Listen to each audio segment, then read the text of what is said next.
Hey, howdy, hey. Hey guys. Hello. Let's see How's everyone? See who we got in here. Hey, Kez, check Heather, whatever. Sam, good to see ya. Cement Shoes, the pink dahlia. Hey, Shift Happens, what's going on? How's everybody doing tonight? Wait, what? What did Heather say? What are you sorry for, Heather? Let me scroll. Oh, Spazzy Lazzy. Hey, Skyflash, good to see ya. I feel like she does kind of remind me a little of Spazzy Lazzy. You're not wrong there, Heather, so don't say sorry. Hey, Amelia Sparkles, how you doing? Whew. It feels like Wednesday, but it's only Tuesday. How you doing, Christine J? That's me. I'm good. How are you? I'm good. I've been working. I reached a level of a new level of life complacency today. Do you want to know? Yeah, tell me. Tell me. Like I was going to get in my car. I had to go grab a lighter and stuff before the live. So just a little while ago, and I was walking out to my car. I'm like, man, I haven't washed my car in so long. Like, might as well just wait till it rains. And I was like, oh man, that's a whole new level of touchdown. You know what you should, it's actually not a bad idea. You know what you should do is when you know it's going to rain, just go out there with a little bit of dish soap, sprinkle some on your car, bing, bang, boom, done. Well, I learned when I was in, middle school or something, that every drop of rain has a speck of dust in it or something. And that's why your car is never even really clean after it rains on it. But if you put the dish soap, there you go. Something. It's been so long though. I'm just like, fuck it. Yeah, I can't even. I can't even. I have also reached a new level of complacency in life. I'm very OCD is not the right word because I mean, probably is. I compulsively clean. It is a compulsion. Uh-huh. Because I have ADD and I'm not medicated. So I'm running loose and free. And, Uh-huh. but when the house is messy, my brain gets messy. Right. And I used to, um, go walk past my daughter's bedroom and be compelled to go in there and clean because I couldn't take it. Uh-huh. And today I walked in there. She sent me a text and she's like, "Hey, mom, can you text me the debit card number in my wallet?" And I was like, "Yeah." So I go in there and oh my god! I mean, I like to have a heart attack first of all, and then I You was clean like, it? "No." You know what I Oh, good. did? I What? texted her the number. I told her to delete the message when she was done and let me know when she got it so I could delete it on my end. I walked out that motherfucker and shut the door. Good for And you. I haven't been back since. It's all right. You'll have plenty of time to burn it when she moves out. Listen, I'm like, This how is not can you? savable. She's my little Virgo, and Virgos are supposed to be like neat and orderly. And I have two Virgos, and they are the antithesis of neat and orderly. Uh-huh. I just, Yeah.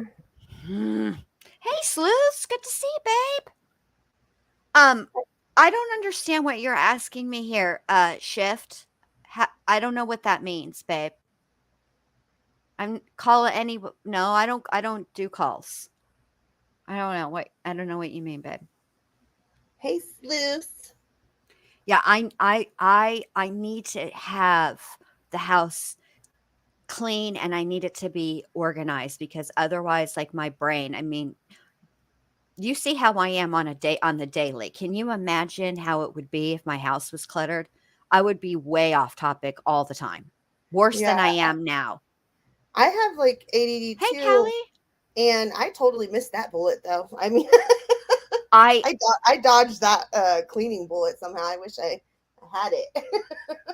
I it used to be real hard for me to clean, not because cleaning is difficult, but because, like, you know how your Oh, I house know. is I already know when what you're you about to go say. Yeah. from one room, you know, and then I Hmm. start cleaning, and then I made myself, and this took me a while, but I had to teach myself.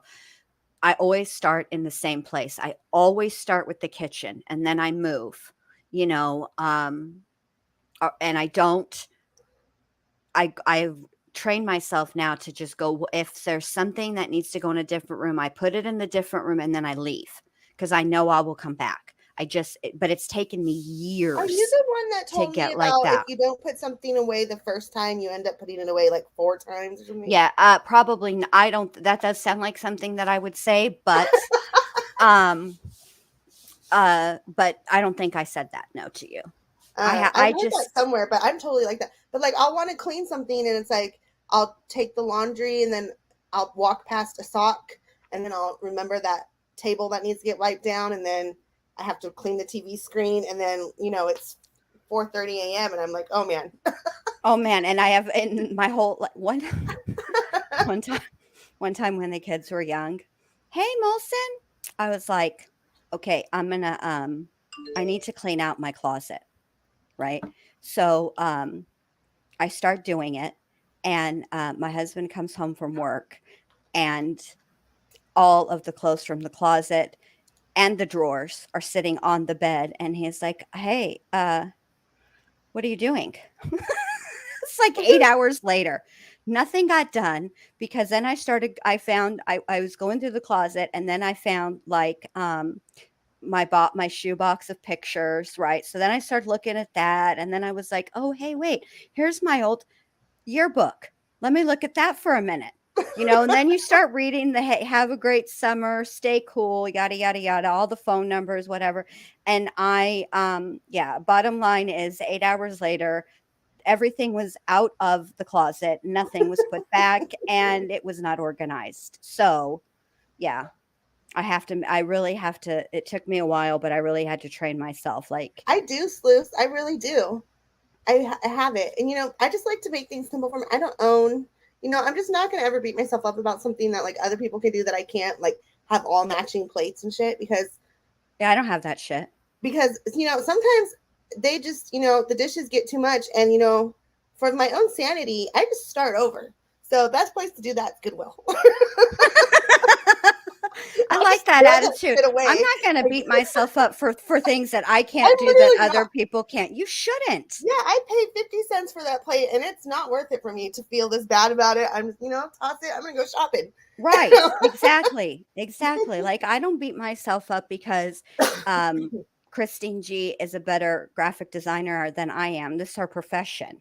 I Mhm. just do this on the I just, but whenever yesterday, you guys, when she complimented me on my thumbnail, do you know after the live I sent her a message thanking her because like that's a big deal for me when somebody like Christine looks at your work and appreciates it and compliments it. That is Oh, not, that's nice. That's like the thing that I am totally um, a perfectionist about. Like, and I always think, man, I wish I could be better. Like certain things, I catch myself like doing it the fast or the easy way, and then like I'll go back and redo it the right way.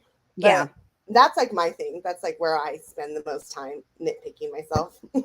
Right. I don't like beat myself up because I'm not the best at knitting because I can and other people are like I don't okay great you can make a blanket wonderful I will blanket you with insults while if you're a criminal and I'm watching your interrogation. That's my blanket. That's I can weave insults. You I have can to spend weave. time thinking up these jokes. Correct. You can knit a blanket. You can knit together fabric and cotton or whatever the fuck yarn, whatever the hell you use to make a blanket. But I'm over here making people wet their pants. I can hang the curtain or something. It's fine. I can't even. I can barely put a button on. One time, my husband came to me and he's like, "Babe, you think you can put this button back on?" And I was like, "Sure," which I did. But I used so You, much dadgum um, thread. He's like, "Jesus fuck, babe, this button is never coming off." That's right. One and done. got 1 second, honey. Let me go grab my glue gun. I'll get that done in a jiffy. Give me the stapler. You don't need that one anyway. This one's just for looks. Yeah. Just tighten your belt. It'll be fine. I know Teresa asked us the other day, like, wait, well, hold on, was it? No, it was you. It was last night. Just kidding, Teresa. It was you last night asking about the knots. Yes. I can do those. They're on Velcro. Yes. Yes. But like, why? Because like some of that stuff is like how they used to say, like in math class, that you can't carry a calculator around in your pocket when you get out of high school. Yeah, F you, watch me. We are. Hello. So what? There is a calculator. It's called your phone. It has a calculator app. Bing, Never bang, saw boom, that done. coming though. Back then, like when they'd say that to us, that was like, oh, they're right. We Yeah, never my saw dad like would be like, "Well, Jen, you do need to know math because what if somebody no. has a gun to your head and they want you?" I said, "Dad, listen, if some crazy loon breaks into my house as an adult and demands that I do fractions at gunpoint, I'm gonna just die. That's it. I'm letting you know right now. I'd The rather only reason just." I can drive a shift stick is because my dad had a nightmare that somebody was like after me, but the car was a shift stick and I couldn't drive it. So that's the only reason I know how to drive a My stick. parents taught us how to drive a stick too, because they said, "Well, what if you're at a party and you're the only sober person?" And I said, "First of all, why would I be at a party and be the And only be sober sober. person?" And they're like, "Yep, 6 more weeks. You're I'm not ready. cool.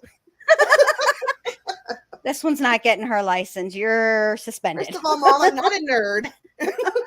Why am I sober? It's a party. What the fuck? I know. I took Lexi to the game the other night and dropped her off so she could watch varsity. And I was like, please, just call me. Let me pick you up. If anything happens, if anything happens, just let me pick you up. Just give me the chance to come pick you up. Yeah, that's what I told my kids. Listen, I don't really care what get time in it anybody's is. car. Worst case scenario, now they have Uber. So worst case scenario, I will call an Uber to come get me to come get you. Right? But because whatever. But don't get in a car with somebody who's been drinking, please. So, Yeah, same. yes. Sleuth, Oh, that, I mean, I'd carry a dictionary in my pocket too with no shame. I don't know about the calculator. now Those sometimes were the phone be letting me down on some stuff, like spelling some stuff. Sometimes I have to say it in, like, I have to do the voice. If it's like I was trying to remember how to spell the word tertiary because I was I don't even commenting know what that word is, but okay. third, like you have for primary, secondary, and tertiary. Um, I, why are you laughing at me? I've It's never a heard that thing. word before. It's Just a now. thing. It's a thing. You guys know what I'm going to my YouTube to pull up the video that I want us to watch. And you know what I did today, and I don't judge me, but I YouTubed the SpongeBob Loop de Loop and Pole song, and I sang it today while I was doing dishes. The for the knots. Yes. Remember, because I was like, I can't tie no knots. I can do the SpongeBob Loop de Loop and Pull, and that's it. And I used it to was be the stuck in one. my brain. I used to be a preschool teacher, and I don't know. I can't tell you how many kids can tie their shoes today because I taught them how. Because I had a rhyme, and I can't remember it right now off the top of my head. I'll have to think about it, but I remember that was a thing. They couldn't ever tie their shoes until I told them that rhyme, and then they would. Aww. Something like the bunny goes around the tree through the hole, and now it's free, or Oh something like yes, that. Mike. I just Hey, anaphylaxis. Yeah, yeah, I just sang that song to my youngest. The Tertiary. other tertiary. The other kids, I don't remember how I taught them. I've completely must have been traumatizing. So I've completely blanked that shit right on out. I don't even remember. Gary. And I was joking around with my son today, and I forget what he was doing, but coming at me with the vacuum. And I screamed like SpongeBob from the Texas episode when Sandy's chasing him. And he's like, Sandy, ah! And I did. I need to grow up, you guys. I really do. Oh, God. I have to laugh because, geez, Lou. And Vincent, I emailed you back, and I'm gonna send you more. I'm gonna send you all of the descriptions, and I'm gonna try to find better, more accurate. But I don't know that I can, to be quite honest with you, because I think the testimony is the most detailed. But I will check the reports. I don't have any. I don't have the pictures anymore. I deleted those years ago. I didn't need that.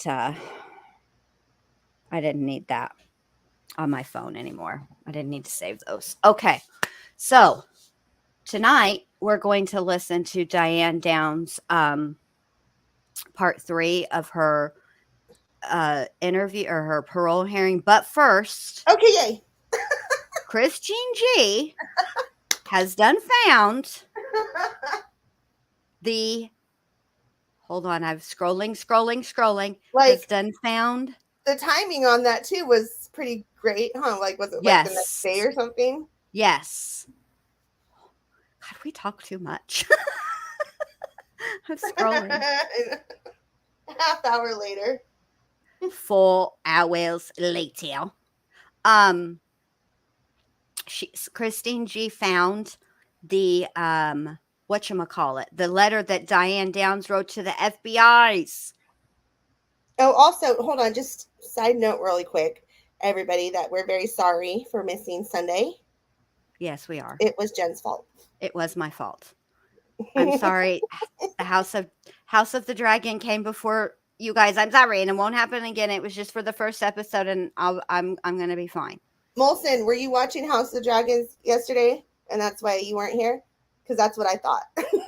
that was Christine G's guess. That was, Why yeah. can't I not? Oh, here it is. Okay. Like, So how are we going to do this? Are we going to like take turns like reading them or like what? Yes. Okay. We'll start with you. Okay, fine. What the fuck? It says video unavailable. The video has been removed by the uploader.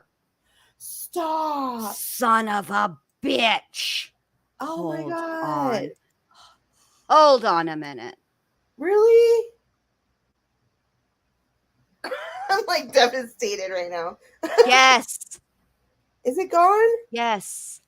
Hold on though. Don't let's not panic. Hold on. I'm going to search it. This person might not be the only person, right, that has it.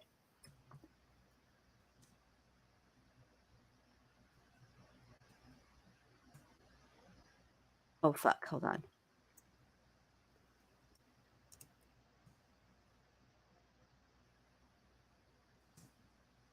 There's like too many spaces. Hold on a second. Jeez. Alice, hold on and I'll let you out. Just be patient. Just give me a second. You guys were like furiously looking right now because it was gold. Yes, it was.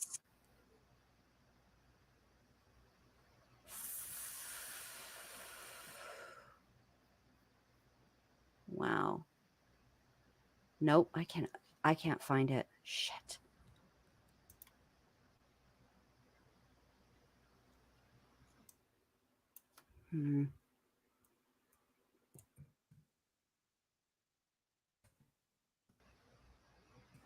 We should have downloaded it. We should. I can't believe it. I should have. Fuck. Damn it. Oh, man. What, we have to like summarize it now or something? I don't know. Please hold. I cannot believe that. What a bummer. Mm-hmm. Well, we saw it. You guys didn't. Sorry, you guys. Hold on. There might be. We keep scrolling. Yeah, no. Wow. Well, there is a whole video about the eerie similarities between Diane Downs and Janelle Evans. Told y'all. Told y'all. I can't believe that. I wonder when she removed it. I don't know. Put it back, ma'am. Put it back.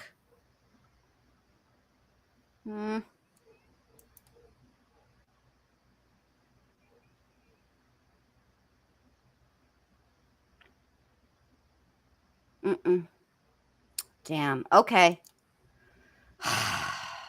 Well, that's fucking fortunate. I guess we can just start with the other one. Yeah, we'll just start with the other one. Believe me, y'all, it was crazy. Basically, it's about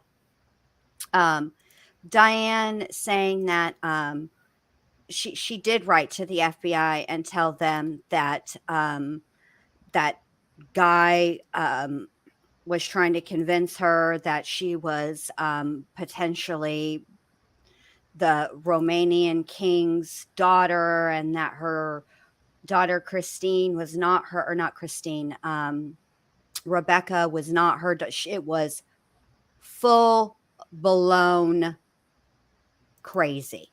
She wrote to like the, what was it, like the Swiss, what are they called? They're like the Swiss government. She wrote to them to say that she was officially denouncing her daughter, and that taking away her right to inherit the kingdom. Right. She was trying to stop.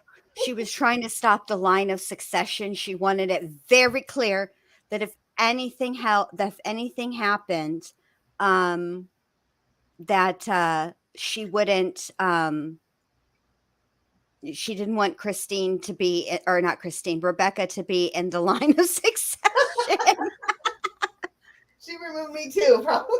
No, I got the parole hearing, but there was a video with the FBI letter where you can see what she wrote.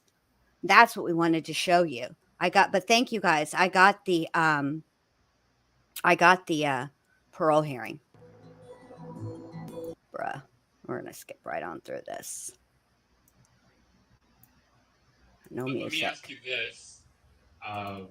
Why do you think you became the main suspect? And Oh, why let do you me think you were turn. convicted of this crime? I don't know. I don't know. Do you recall giving law enforcement different versions of what happened? Hold on a minute. Let me rewind you just a second, sir. Crime. Why you are the All right, there we go. Alex, I see you're back with us. I see that the other board members are present, so we'll continue with the hearing. Ms. Downs, before we get to your parole plans, I do want to spend some time to talk about your past criminal conduct. Obviously, at this point, we know that you are denying that you committed murder and attempted murder. Obviously, at this point, it's been 8 but hours. Let me ask you this. Why do you think you became the main suspect, and why do you think you were convicted of this crime? I don't know. I don't know. Do you recall giving law enforcement different versions of what happened?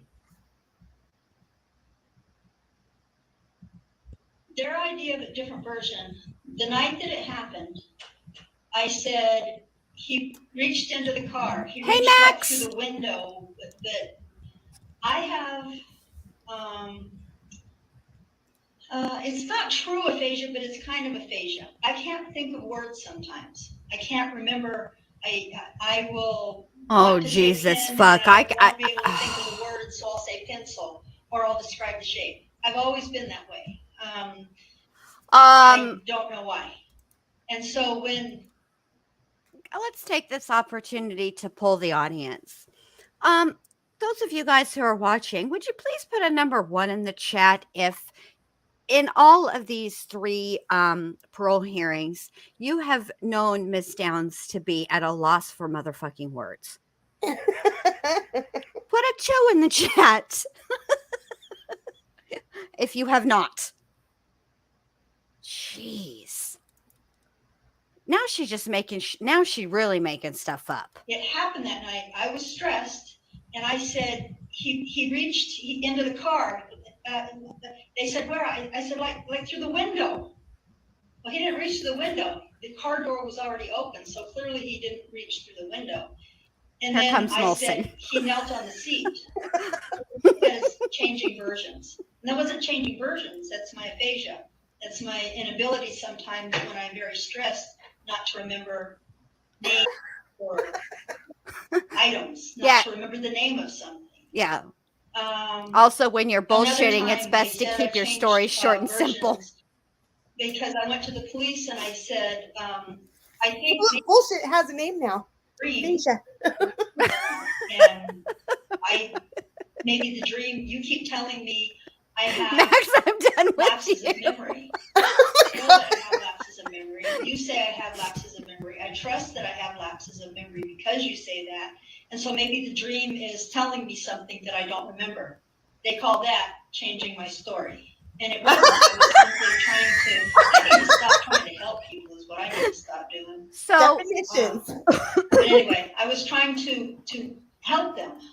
So basically what happened is I was under a lot of stress. You know, my children and I were just shot and by some bushy-haired stranger on the road because I was a careless woman and also my aphasia, right? Okay, so then what had happened was I thought, oh, okay, my perhaps the answer will come to me in a dream, and lo and behold, it did. And I had revelations in this dream. It's not me changing the story, right? Just because I remembered new details that are a complete different version than what I just told you the day before. But according to the prosecutors, this is called lying. This is I'm trying to help you. This is me helping you, not changing my story. Air finger quotes. Because I'm quote Okay. unquote Diane Downs. I recall reading that one of your children testified that you had shot them. Christy. Why do you think she testified that way? She had to. She was told to. The man, Christy was 8 years old, and the hospital reports reflect that she was interviewed 56 times in 2 months. They documented her answers in the hospital reports, and Christy told Dr. Bergamini. Dr. Bergamini says she genuinely has no memory of the event. Dr. Miller said Christy said no, her mom didn't do it. The nurses documented when Dick Tracy and Paul Alton and Steve Downs questioned Christy, and the nurses documented Christy says my mom didn't do it. So that was for the whole time that she was in the hospital. They documented all these reports in hospital records. Christy saying my mom didn't do it, my mom didn't do it, my mom didn't do it. We're just Then not she going was to seen by address the Dr. fact that Peterson. somebody named Dick Dr. Tracy Carl is involved Peterson. in this. Just Dr. going to let that Peterson go. also saw Not going to say Christy anything once a about week that. Okay. until trial. He wrote reports, and in his reports, his handwriting, which was difficult to read, so during trial, my attorney asked him to read every page, so it's in the record. Christy said, my mom didn't do it, my mom's not mean. Dr. Peterson said, has your mom ever hit you? And she said, no. She spanked Cheryl once. And he said, well, don't you think that's mean? And Christy said, yeah, and she started crying. He said, so your mom's mean. Those are his handwriting, his words in the transcript. He said that. So at one point, Christy came and she said, I want to see my mom. And Mr. Furtick says, I can only see my mom if I say what you want. His notes, his handwriting, his words. And it was after that, Christy said, everybody thinks my mom did it. It almost seems like she did, but I don't remember that. Except for that's really not what she testified at some to. point, Christy finally said what they wanted her to say, and then they told her, you can't see your mom. Now, that's the information. Those are the facts. I can prove those with documents. I still have Dr. Peterson's handwritten notes. But nobody can read those. Oh, okay, good. Okay. I can extrapolate. I can reason.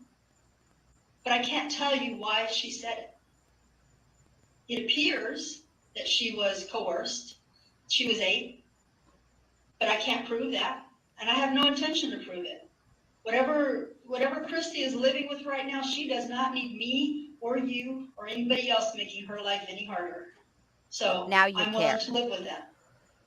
Okay. And my last question for you before I turn it over to the other board members. Earlier on in the hearing, you seemed remorseful about nothing. Something you had done in your past that affected the children. But I'm not exactly sure what you're remorseful for. So can you She's not either. It's okay. Sorry about Mr. Hugh. My children would not have been on that road with me if I hadn't taken them. They wouldn't have been shot if they hadn't been with me. Correct. I received a phone call, and I lived a careless life. Okay. Oh, a life of not worry. The only mean person I ever met in my life was Steve Downs, and we used to fight physically, and I could take him. And so I didn't think about danger. I lived a careless life that was wrong. And my children went with me everywhere. I thought I was putting them first. I always thought I was putting them first because I took them everywhere I went. And I really believed that if they were with me, that they were safe. Well, not if you're pointing a gun at them, they weren't. But night, I responded to a phone call, and I took my kids with me instead of leaving them at home or leaving them with my parents, or just not going at all. And hey, and 5, 6, 7, 8. So good maybe to see Christy's ya. right. I did do it. Why would I take that from her? Because if I hadn't taken them with me, it wouldn't have happened. All right. I don't have any further questions for you on this topic. Board Member Kress. No questions, thank you. I can't deal with this Mr. bitch. Taylor? Pass.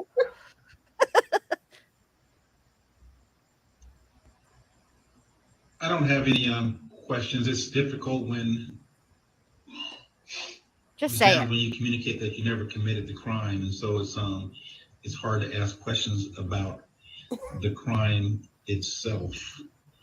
And the only question I really had was the various stories that you told afterwards.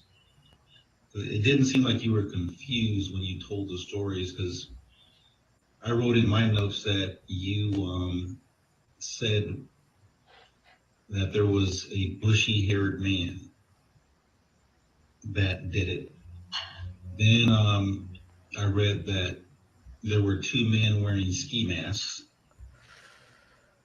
Then I read there was a guy in a car that you were flirting with, Oh dear. and you decided, or the two of you decided to pull over and talk. And then you had some marijuana in your trunk, and the plan was to smoke the marijuana together. And then I shit just presume all went. this was going on while your kids were sitting in the car. And then the individual who you're going to smoke the marijuana with Flipped out. must have seen the gun in your car and grabbed the gun, and I never heard that one yet. Yeah, this is a new one on everything went me. downhill from there. So which of those stories is true, if either of those? None of them are true. I told police that a man with a shag haircut attacked us. They said bushy-haired stranger, which my attorney later told me bushy-haired stranger is a code word between the police of fake. So I didn't know that. That's how the bushy-haired stranger name got attached by the media. Oh. The last one that you're referring to, the ski mask, 2-minute ski mask, that was my dream. I dreamed about that. And so because the police kept saying that I had lapses in my memory, that I needed to think about it and fill in the blanks, I assumed that my dream was that, filling in the blanks. The last one that you're talking about, I did not say that. Who said that then? That was written on November 7th, 1984. Boy, you're not having any aphasia And right it was now. written while I was still in county jail, and it was mailed from the prison. I guess it was mailed from the prison. I have no idea. There was no envelope with it. There was a letter. I did not write this letter. That's it. It was a letter My that was notes, mailed what to I me. was going from was what was in the original PSI. It had nothing to do with years later pertaining to letters, Oh Jesus. written from the prison. That could not have been in the PSI. I will go back. I have the PSI. I will take the time and I will go back and I will look at that, because that is not in any PSI. That was written November, that PSI was written in August of 84, and that letter was written in November of 84. November 7th of 1984. At least that's the date on the letter. I don't know when it was written, but it wasn't written by me. So possibly that was before your sentencing, so it probably was included in there then. Well, sentencing was in August. Maybe it was in the 1987 PSI. I didn't write the date down in my notes. That could be true. Okay, there were two different PSIs, so maybe it was in that one. Huh. And the I'll last be question damned. I have is there any validity to the fact that at the time of the crime, you were involved with a married man who did not want any kids, and so you had the kids murdered so that you could be with him and be rid of the kids? I was involved with 3 married men. Oh, make that And better. I don't imagine any of them wanted the kids. Yikes. So Yeah. That's what the state used because they couldn't find any other motive. We had money, we had cars, I had a job, I had more money coming in. There's no motive. There was no reason for What me was to your shoot credit my own score? children. And so that was the state's motive. That's what the state said. But I was involved with 3 married men. I lived a careless life. I was very careless. Now, my final question, just kind of a blunt question. Yeah, just ask it Did at you this point, Mr. Taylor. shoot the gun that night, or were you involved in the planning of someone shooting the gun? Neither. I did not shoot the gun, nor did I plan for anybody else to shoot a gun at all. Huh. And what type of remorse do you feel now regarding the crime that happened?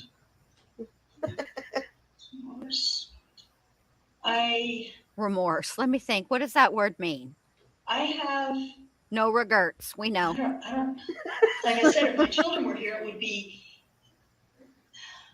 How do I explain to you remorse? I have self-contempt, self-loathing. Especially when you don't know. I'm angry at myself. I wish there was some way we could have a do-over so that I can you make want a mulligan? better choices than I made last time. But none of that's going to change anything. And Yeah, so none of them could show up to the hospital alive. Right, this is my exactly. remorse. I want my children to be able to look me in the eye and tell me how Remorse? they feel. What crime? That should Right. They should have that right to do that. They should have the Remorse, right to say, remorse. I'm angry. They should have the right to say, I'm confused. They should have the right to ask questions. Here's her saying that she wants to contact her victims. And make Exactly. statements. My remorse. We have laws against that, ma'am. We also have laws against unaliving and attempting to sorry. unalive other But it's humans. more than that. They have a right. I have questions about things that don't matter nearly as much. And I want answers. Could you imagine being You want answers from who? sleeping? Hold on a minute. Let me just pause you right there, Miss Downs. I'm angry. I'm mad. I've been punished enough. Here's the deal. She cannot contact her victims, but they do allow for victims for closure purposes. That is allowed. I mean, it's monitored, it's very structured, and it has to be approved. But if her kids truly had questions and they wanted answers from their mother, their assailant, the perpetrator of this crime, it would have been allowed. They don't want to have anything to do with you because they don't want to know your bullshit ass reasons why. And they don't want to hear about the 3 married men or the bushy haired stranger, which is cop code for a lie or a fake, or the shaggy haired man. They don't care about the 2 men, and they don't want to hear none of your malarkey. Changing my story.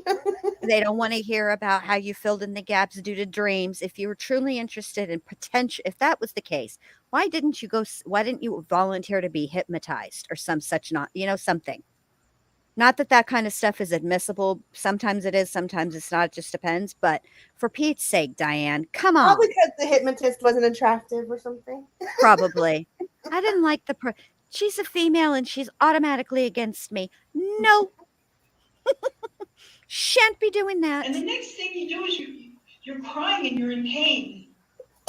Me. You don't understand what's going on, what's happening. It smells awful. It smells like copper because of the Pause. Smells like hold on. This is one of those weird things.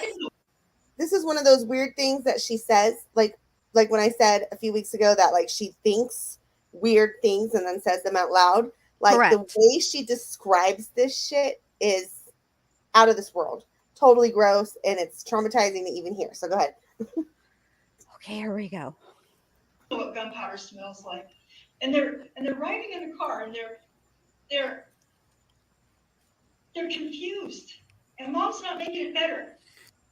And I'm driving the car and Danny's crying and Christy's choking. They have a right to ask why. They have a right to know. They have a right to demand answers. They have a right to be angry. They have a right to scream at me. Objection, right non-responsive. Mom, you were the mom. You're responsible. How could you let this happen? They have a right. Remorse doesn't even cover it. Remorse is... They smell gunpowder and copper. I can't believe she said that. Copper. There's no word for it. There's no word. It's just emotion Yeah. with no Chill. word. I'm still like I'm It's a floored wish by you it could because hold on, I'm get in pausing. the time machine and go back. Yeah, we'll call Doc Brown and get on that immediately. I'm floored by that because I've heard a lot of people describe the way that blood smells, and I've never heard anybody use that you be specific with using the word copper.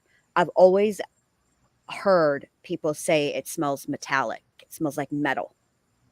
I've never heard And anybody to be able to even describe it like that, that's like you're standing next to a ton of blood. You're correct. not smelling a cut on your arm. Like you Correct. are near extreme amounts. Correct. Because when I came in too hot on that sidewalk and I had blood, I didn't smell any blood. Ah. So anytime you fall or cut yourself, right, you're not going to smell copper. Christine is 100% correct. It has to be like a ton of blood, pools of blood. Jen's not describing something like traumatic in her past. This was Sunday. No, it was Monday. No. That's a lie. It was Thursday. It was last Thursday. She sent me a message. She said, "Do you want to know what happened?" And then she says that she fell down on her bike. I said, "Oh my God, did anybody see?" She said, "Yeah." Do you guys want to see the boo-boo? I'll show you. Hold on. I'll say this and then I'll show you guys what happened to me. But you didn't smell no copper though. It's wishing. Show didn't. Maybe that's why I fight so hard and I listen to all these crazy things because I need answers. I need answers. You weren't there. Bitch. The time will come someday when my kids are going to look at and they're going to say, why did this happen? And I don't have any answers. Maybe that's why I listen to the crazy people. Maybe because maybe somewhere in there, there's just a kernel of truth. Maybe the FBI can tell me something that I can say, oh my God, here. Now I can show you. Remorse is such a dumb word. Oh, God. It doesn't I don't know cover what it the means. way I feel. Maybe that's how other people feel. It's not remorse, it's regret, it's grief, it's sorrow, it's rage. It's self-loathing. It's hatred for people I can't even find. It's an unending hatred for someone I can't even find. Oh my God. You could look in the mirror. Remorse isn't the right word. All right, Miss Downs, in case you didn't hear Okay. that was the stamp Yeah, saying I think denied. you've described the emotions. Right. So I appreciate that. They're so That's all I nice have to for her now. with the I appreciate Describe that. the emotions. You describe you. those good emotions. Get her, Greta. I'm Get trying it, Greta. One moment, please, Ms. Downs. I'll give you a moment to collect yourself. Here we go. Okay. All right, So in the report, She literally in meant a Dr. moment. Guyton's report, she says, you guys were talking, and you said, people say I change my story all the time, but it's evolving. So my question is, when will the story be done evolving? Evolving is a synonym for When I change. go home. When I go FYI. home. As I When I said get to the earlier, part you guys believe. I want to know why. That's And sigh. If the FBI can't give me the answers, if the FBI Bitch, doesn't if you get out of here, you're have going to a mental hospital forever. skill So. or the facility to give the answers to me, I'm done. I've spent 37 years allowing people to torment me with lies, truth, half-truth, red With herrings. people, she means the people in her head. I'm not going to spend Right. the rest of my life doing that. Jeez. I have a bunch of stuff at home. I have a bunch of letters that people have sent me, a bunch of pictures that people have sent me, and I will In give your all bunk? of that to the FBI. Or where's home? And if they care, Right. if they want to Exactly. figure it out, I will help. And if They they don't care. don't, I'm done. I'm done. This is it right here. I see that no matter what I do, no matter what I say, it going to bring Cheryl back. It's not going to give Danny his perfect body back. It's not What? going to give Chrissy her peace of mind back. Yeah, that was weird. Even if I found him, even if I What? held him up and said, "Here, this is the reason," it won't change anything. Okay. I'm done. Okay. Miss Jones, in case you didn't hear that, that was the noise of the stamp. Mr. Miller alluded Yeah. to that. Versions of the story that have been posited by you over time, different details, different facts, different reasons why you stopped, different motives from different people you think. And in discussing the story evolving over time, not changing but evolving. I guess I'd like to give you the opportunity right now to put your final version of the story on the record here today to stop the evolution, to get the final truth out there if you'd like. The opportunity is yours if you'd like it. Otherwise, we can move on. Evolution It's is a trap. when somebody gives me, for instance, Oh, here we go. There you go. Jesus 1983, Christ. I didn't know I was adopted. That's an evolution. Did that matter? I write to the FBI, to FOIPA. They have a file. They FOIPA. don't say what it is. Stick that in your Evolution. FOIPA. All of these are That's not evolution, bitch. nuggets that may or may not mean anything. No, That's not what that's that word means. If they do, No. then the story's not finished. Hey, Aussie If girl they mean Jen, good to nothing, see then you, babe. The story was never written. So I can't give you a final version. If that's what you're asking for. Okay. Alrighty. I don't know. There's still so much left unsaid.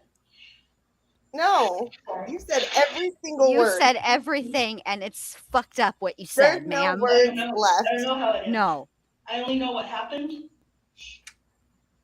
I only know what I saw with my own eyes. And past that, everything else is just Bullshit. Oh, no, sorry. probably red herring. Quote unquote. Diane not Downs. true. Quote unquote So after lies. 37 years of analysis, research, questions, everything that you've gone through trying to get these answers, Greta's not playing with you, ma'am. the ultimate question, if this wasn't you, then who? In your heart of hearts, Who stole the cookie Who from do the you cookie think? jar? did this? In my heart of hearts, Oh, Jesus. Here we go. You're going to start singing a Fleetwood Mac song? I feel like you are. well, given Ann Yeager's there and 20 other people are there. Who's Nobody Ann was Hackers Yeager? that can get into your system are there. No, Huh? no. I don't know. The hackers that get into your system? What? She's being downloaded by some aliens right now. Oh, my God. You don't want to answer the question because this is a public forum and you're fearful? Not fearful for me.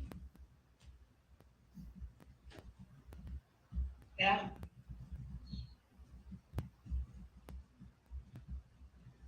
Yeah. So 37 years in custody for a crime that you claim innocence for. Do you view yourself as a victim? No. No. Good, because you're most definitely the If perp. you kept me here another 37, if you kept me here another 37 years, it wouldn't even balance what my kids have lost. I'm not a victim. I was a stupid woman. She's cried more for herself wish than she has for her I children. could talk to other women. Nobody listens. I was stupid. Well, I wouldn't have. If somebody had told me, I wouldn't have listened. That playing around, that living a careless life, I wouldn't have listened. So I don't even know how to make amends. You're still not listening because I you make don't be bicycles answering for none of the children. damn I crochet questions. blankets for children. That hasn't fixed anything. Hasn't changed. Oh, you're welcome, Aussie For girl. them. Thanks for being here. I can't even make a blanket for my kids. I'm not even allowed to. I get a letter from the DA's office, and I'm not criticizing, but I'm just saying, The DA's office, my love for my children is perceived as a wedge, that I'm trying to drive a wedge between Christy, Danny, Joanne, and Fred. I'm not. I'm not even allowed to love them. But if I don't love them, then I'm a cold piece.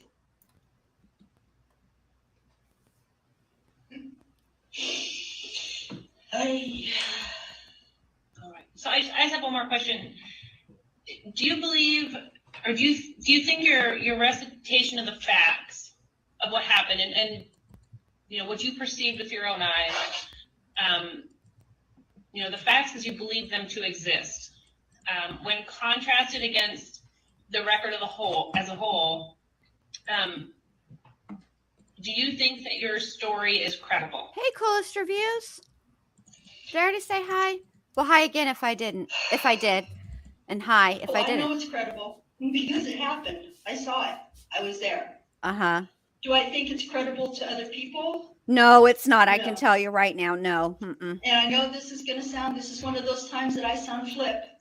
Uh-huh. But given somebody mentioned my intelligence, if I was going to eliminate somebody, I certainly would have had enough intelligence to come up with a better plan than something that was so bizarre, so unbelievable, so off the wall. Well, you have had 37 years to think about Didn't it. make it up. A strange man really shot my children for reasons I cannot fathom. And that's it. Well, what's your reason for them eyebrows, girl? Thank you, Ms. Bailey. Thank you. I don't have any questions on this topic. Thank you. Okay, Ms. Downs, let's talk about your potential parole plan. One of the issues that Dr. Guyton identified was your statement that you plan on earning $200,000 by working part-time. Can you explain to us As what, a drug dealer? What? You earn that much money? Y'all sent me to trade school. I've learned so many trades. Uh-huh. My mom recently. Don't bring your moms into this. Tree trimmer came out, charged her $2,700 for 6 hours work. Uh-huh. I was trained in that. I was trained so well that my supervisor, before he quit the prison, offered me a job to work for him. That's what he does for a living. He makes more money doing that than working for CDC. So he did not offer you a job. You're in there forever, lady. And by the time, Jesus, I've been trained in all the tools. So I said, Mom, don't pay anybody any more money to cut trees. I'm going to come home and do it for free. She said, I just paid a man $2,700 for 6 hours work. I'm darn well going to pay you. Well, she's not going to pay me, and I'm not going to take money from her, but I could do it for somebody else. I also have learned, because of my charity, I crochet blankets. I can literally, without exaggeration, I've made 300 blankets. I can crochet an entire queen-size blanket in one day. That's because you don't have shit else to do. The lifers that are paroled from here went online to find out how much our blankets are worth online, because we do it for charity. Those blankets sell for $150 a piece online. So I could make Hi, Shamita. What are people? $150 a day just crocheting blankets. Okay. I will say this. First of all, how are your other people, the other people in prison, able to get online and look this shit up? That is a little disconcerting to me. Prisoners able to do that. The other thing is, they must not have looked in the right places, because there are people that would pay way more than that from because of who she is. So either, hey, Shamita, thank you so much. So either use a lie, or your friends don't know how to use the Googles. I don't know what's going on, but there is a whole website for memorabilia from Red Rummers. You know what I'm saying? Just throwing it out there. This is not exaggeration. This is not, oh, I'm better. Thank you so much, babe. She asked the question, And I answered the question. These are my skills. I have other skills. I'm an electrician. Oh, great. Yeah, I really want you wiring shit in my But house. also included in that was my mom is 83 years old. Uh-huh. She's been falling down. She's under the care of a doctor. She could, for all intents and purposes, hire a live-in. The state would fund her a live-in caregiver. I could do that. That was included in that. No. I'm not going to take money from the state for that, but she wanted to know what could I do if I needed to. I don't need to do that. There are other things that I can do. I've written 5 books. I can publish them. I have skills. I have craft. I make bicycles. I can make bicycles from the floor up. I could work at a bicycle shop. I could get a business license. As a parolee, I can get a business, a loan, a grant from the federal government to start my own business. And because of the skills that I have here, and because let me stop you right there. The letters that the prison would write. Let me stop you right there. You're a felon. No, you cannot get a federal grant. That. And to prove that I've done these things for years, I could get a grant to start a business for a bicycle shop. No, you couldn't. I could do that. I have the skills. I've been doing it for 2 years. Keep the officers on their wheels all day long. So these are skills that I can do. And not pie in the sky. It's what I've been doing for years. Huh. Ms. Downs, Dr. Guyton recommended a high level of supervision. I think earlier you took some exception, objection to that. Do you think you could benefit from a high level of supervision? Hell no, let me be free. Well, let me run loose. I'm at a pretty high level of supervision right now, and I'm benefiting, I suppose. So it's not that I object to high level supervision. It's Mac, I don't appreciate your tone. That somebody would use that high level supervision to track me. But my supervisor would certainly be aware of it. So I suppose I wouldn't be overly concerned. I mean, an ankle monitor is high level supervision, and it's used to track you. That isn't what concerns so calm me. down, ma'am. Nobody's coming for you, crazy town. High level of supervision. Okay. And you've talked a lot about your children. Can I ask you, if you were to be paroled, would you seek contact with them, even if the parole board ordered that you may not have contact with them? Sure would. I mean, no. No. No, even if the parole board didn't order that and said that there were no stipulations, I would not. My children have spent the past 37 years building a life. Hold on a minute, ma'am. Isn't it a fact that you were ordered not to have contact with your children during this murder investigation, and you in fact violated that order? Is that not a fact? It is a fact. Use a lie. Continue. Familiar to them, is comfortable, safe, so that they feel safe, so that they feel She's loved. still talking about her children as if they're the same age as they were when she did what she did. They're grown now. I would not try to seek them out. I would not email them. I would not phone them, text them. What do you know about texting and emailing? You've been locked up since God was a boy. I have written. I have a letter here. It was about Christy, which is on the record. If they do want to see me, I would ask that they see me through the DA's office, so that there is a safe and a controlled venue for them. If they ever want to scream at me, if they want to just talk, if they want to cry, whatever it is that they want to do, I would ask that they contact me through the Lane County District. Oh, so now you have stipulations. Jeez, Lou. Okay. And one more thing that the doctor recommended was social skills training. Do you think you need social skills training? She said you won't work well with others, ma'am. I'm not sure what she means by that, and so I just don't told want to you. pass judgment on that. I will say that I have lived in a prison with 3,000 women from all walks of life.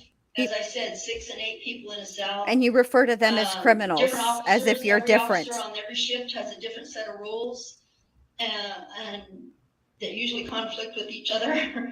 And I've been able to navigate that without duress. So I don't know what kind of, I wish I could talk to her and find out what she means by social skills training. Haven't cracked anybody in the head, haven't assaulted anybody. Well, you've kept your hands to yourself. Well, haven't needed to resort to legalized psych meds to get through. So I'm not really sure. Are there illegal psych meds that you could be using? She means by socialized training. I don't know what you're asking for. I don't know what is on the table. So I don't know how to respond. You could have just said that 87 hours ago. I don't know what that means. Those are all the questions I have for you about your parole plan. Thank you. Ms. Crest, do you have any questions? I do. So you mentioned just moments ago that you've written 5 books and you could publish those. I was curious about what the content of those books is. Each book was written for each of my kids. They're fantasy and science fiction. Dragons, trolls, Valkyrie. Valkyrie? Every book has a different style to it, depending on for each child. So it's not about the case. It's not about prison.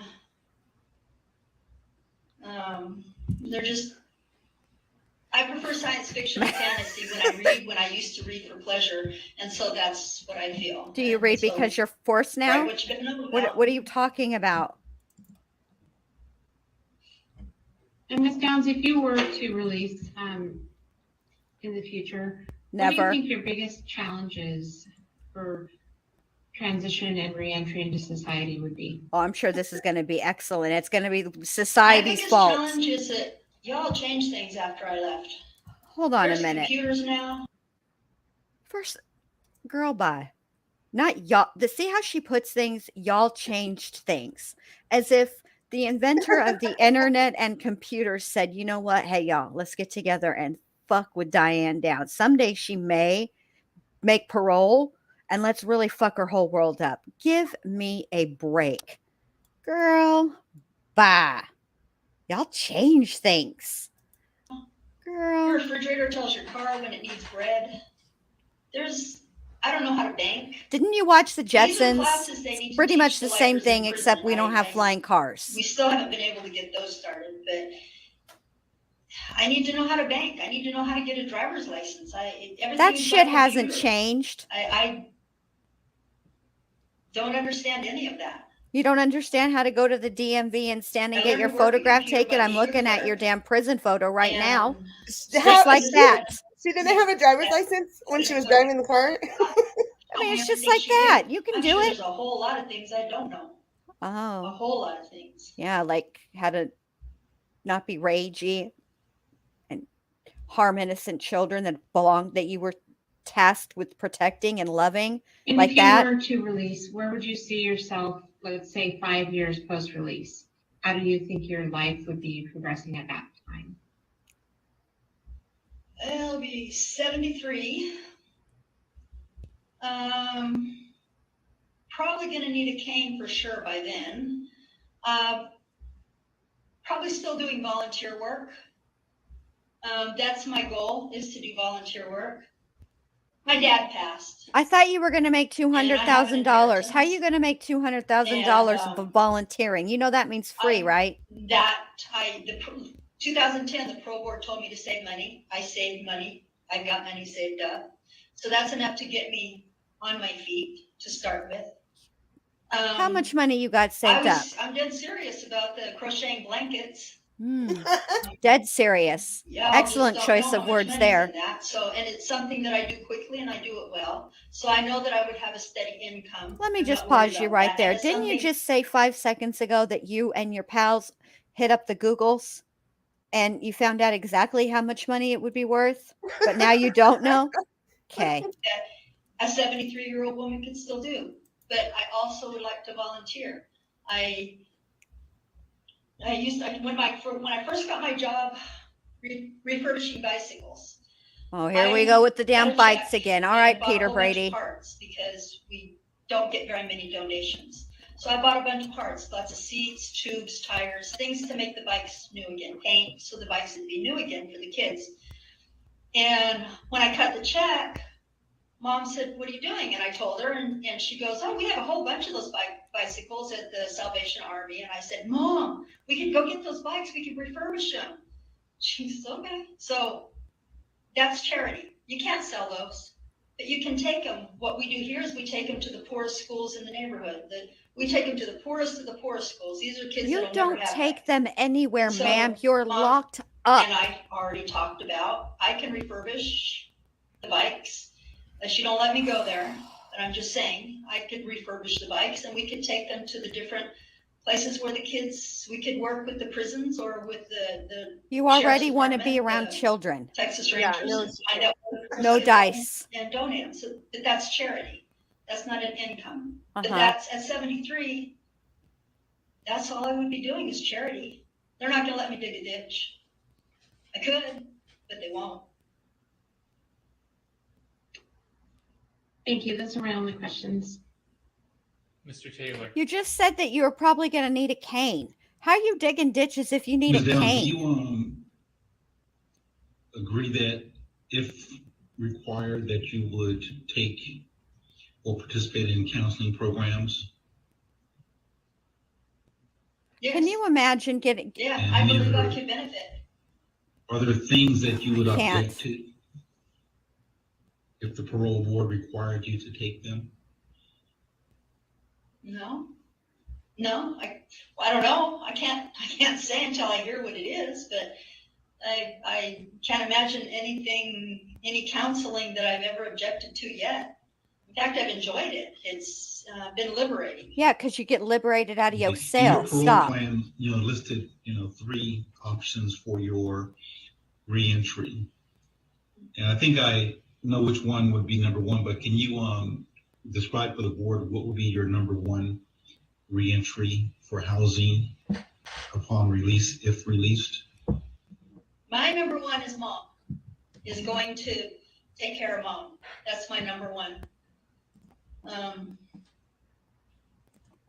Number 2? This whole thing has Yes. been a big number 2. What are you talking about? The Veterans Transition Center here in Monterey. They have accepted me last year, 2 years ago, I guess. No, it was last year. They accepted me. They said, all we need to do is know what day to come Hey, pick I've you learned up. a lot. So I went through all the procedures. They also have the self-help programs that you talk about. They have 58 military volunteers that they teach the classes and different things. So they do have those programs that you were talking about right there on the base. It's on the Fort Ord base. Yeah, they're not going to put you I'm in... familiar with the base. I think that would be an excellent program for you because of their success rate.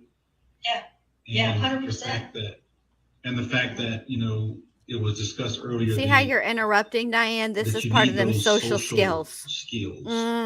And obviously being incarcerated for 37 years Mm-hmm. and living in a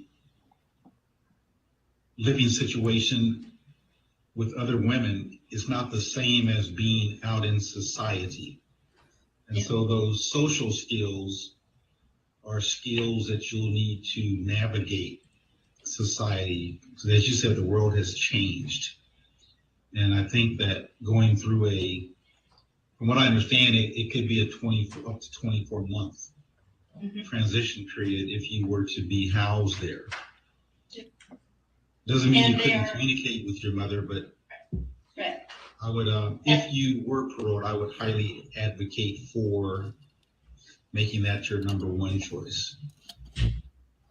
I would be agreeable to that. I would not be opposed to that. I think that your screen's doing things. Okay. I think that there are benefits to that. They are military men and women that You said men first, and we heard how you said it.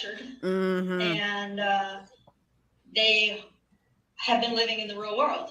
So yes, I agree. I think their program would be beneficial. And just one comment, you said that you would not seek to communicate with your children unless it was approved by the authorities and It your won't kids be. agreed to it. Right, exactly. I would also take that a step further. You had talked about books that you could publish and that the books were based on your children. And I don't know, since they're science fiction, if your children would be named in those books. Sometimes even when names aren't given, by the fact that they're written by you.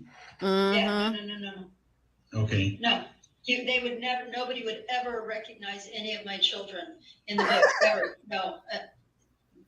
Okay. No. I just want to make sure that if your kids read them, that they would not recognize. I promise themselves. you they absolutely would, because you're a psycho hose beast and would make it clear. No. You're not that creative. No. I've heard your stories and they're trash. Well, I wanted to make sure. I went through all the books to make sure. No, none of them. Did you have somebody else go through the books, Ding Dong? I didn't write the books about the kids. Excuse me. I wrote the books for the kids because Are they like handwriting? I want to publish the books and designate the money to them. So the publishing house right. directly to them. Oh my God. So when I said write the books for the kids, I didn't mean that they were about the kids. It was for the kids. It's income. Okay. Yeah, my comment was going to be it's a slippery slope.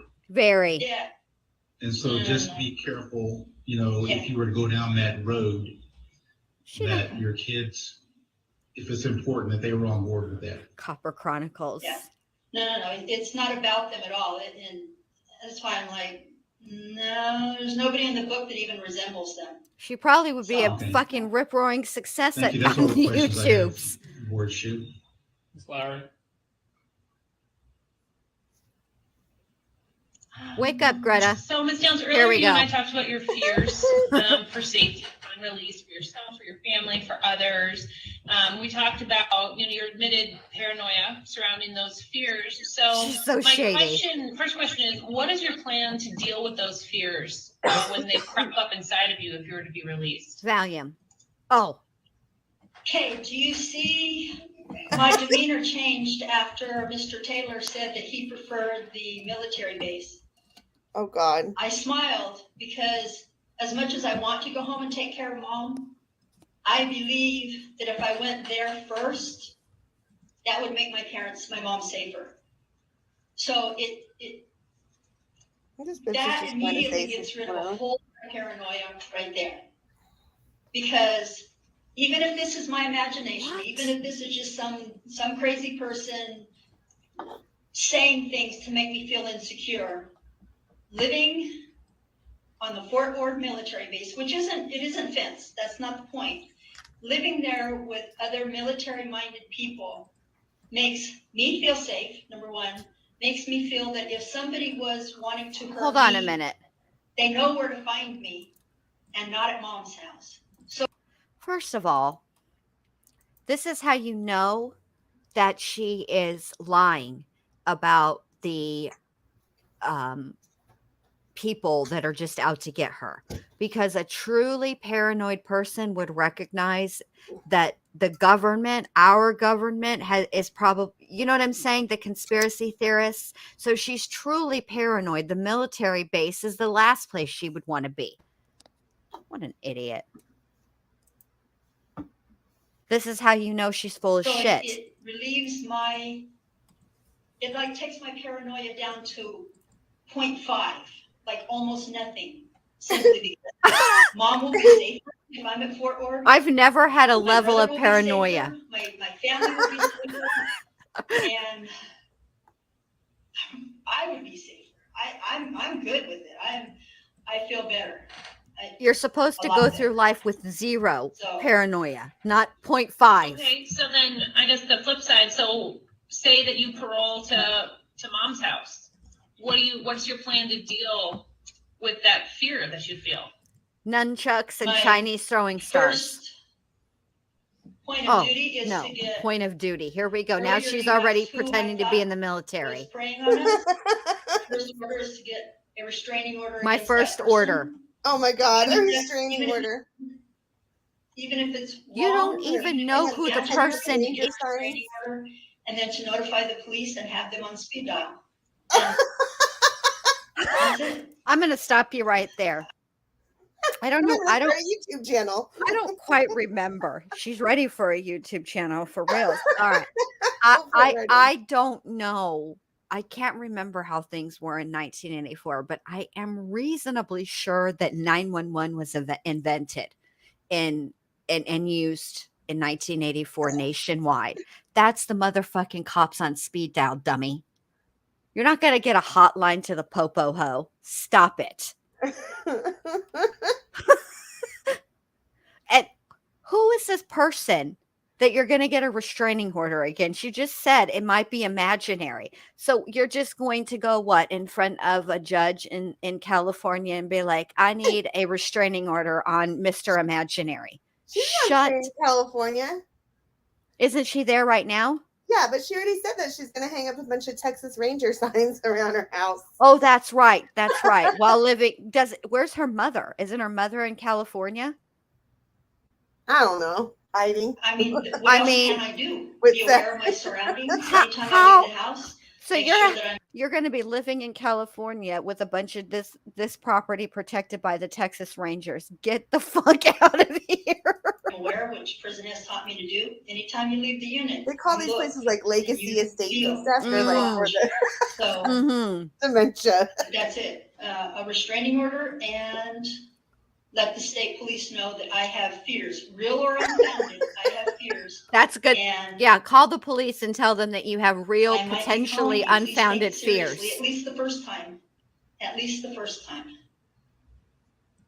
Okay, and what is your plan if the evidence presented at hearing, the judge won't grant the restraining order, or the state police tell you, Tell you're a kookaloo. Yeah. Extra maybe 200 to ID those circuits, and he said we could do that ourselves. Who's talking? Okay.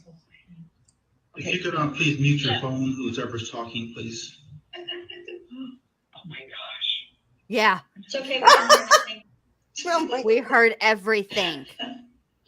Somebody leaned on the button, I think. I muted myself. Okay, so I'll ask the question again. So what's the plan, if you're not granted that restraining order, if the state police don't help you, how are you going to handle those feelings inside of you and that fear? What are you going to do?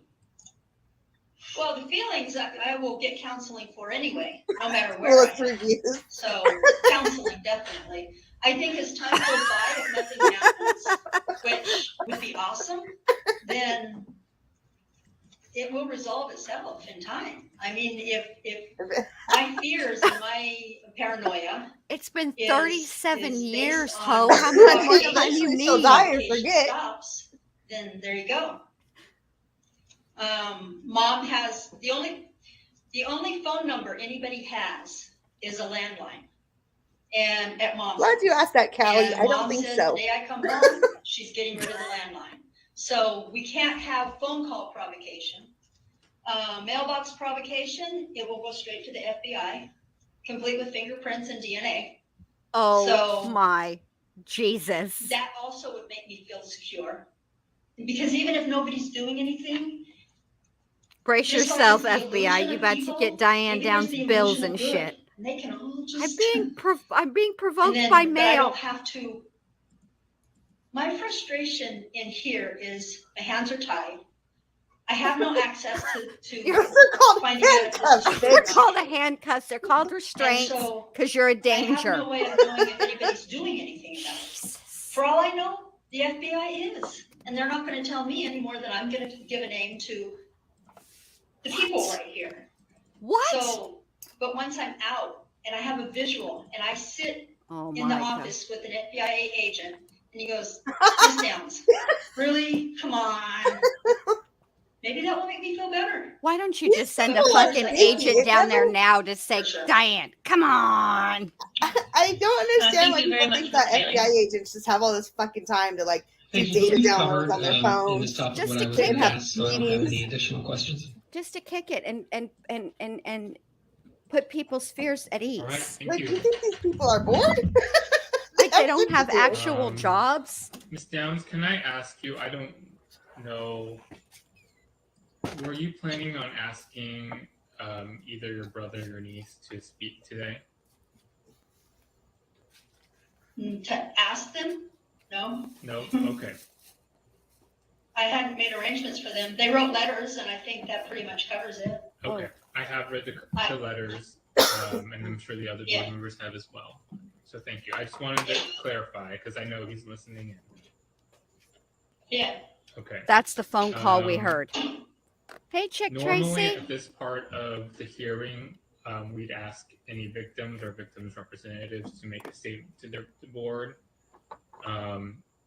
No victims have come forward to express an interest in making a statement today. Wow. However, I want you to know that the board does keep the victims in mind when we hold these hearings and when we deliberate. Next, pursuant to ORS 144120, subsection 7, the district attorney. Please pause. Okay, here's the deal. This is what I find interesting about this. Her children, which are her victims, want nothing to do with her, so much so that they won't even write a letter to the parole board asking them to keep her in prison. They don't have any questions for you, Diane. They don't want to have anything to do with you. Nothing. They want no contact in any way, shape, or form because they know that should they write a letter or should they show up to one of these hearings, it would mean something completely different to you because you're a psycho hose beast. So rather than take the chance, right? Because they will take a victim impact statement very, very seriously. And it will have quite a bit of weight in their decision making. They'd rather risk that you get paroled just so they don't have to have anything to do with you forever. Mm-hmm. Let that sink in, you fucking maniac. Committing jurisdiction shall have the right to appear at any hearing and may present information or evidence subject to such reasonable rules as imposed by the officers conducting the hearing. I believe we have a deputy district attorney from Lane County, Ms. Miller, on the phone, or perhaps via Skype. Ms. Miller, can you hear us? I can, and I'm listening to you via my phone, which has now been unmuted. And do you hear me okay? I do hear you okay, Ms. Miller. Whenever you're ready, if you choose to do so, you may make a statement on behalf of the committing jurisdiction. I appreciate that. Thank you. And board members, my name is Joanne Miller, and I am a senior deputy district attorney here in Lane County. And I'll be speaking on behalf of the Lane County District Attorney's Office, surviving victim family members in regards to the hearing today.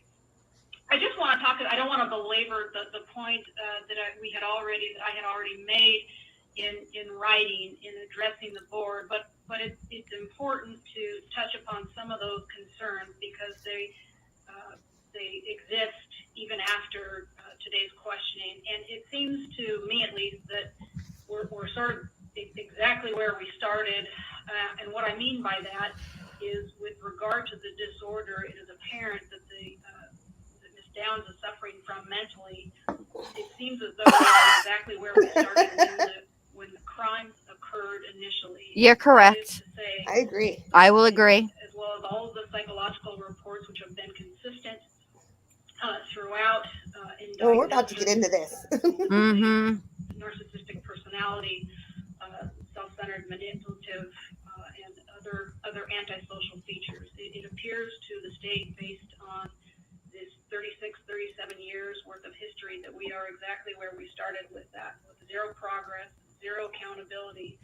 And Because I'd change my name if I was her mother. 100% Boom. unending efforts to actively deceive any body or agency that will listen to Ms. Downs, and nothing has changed in that regard.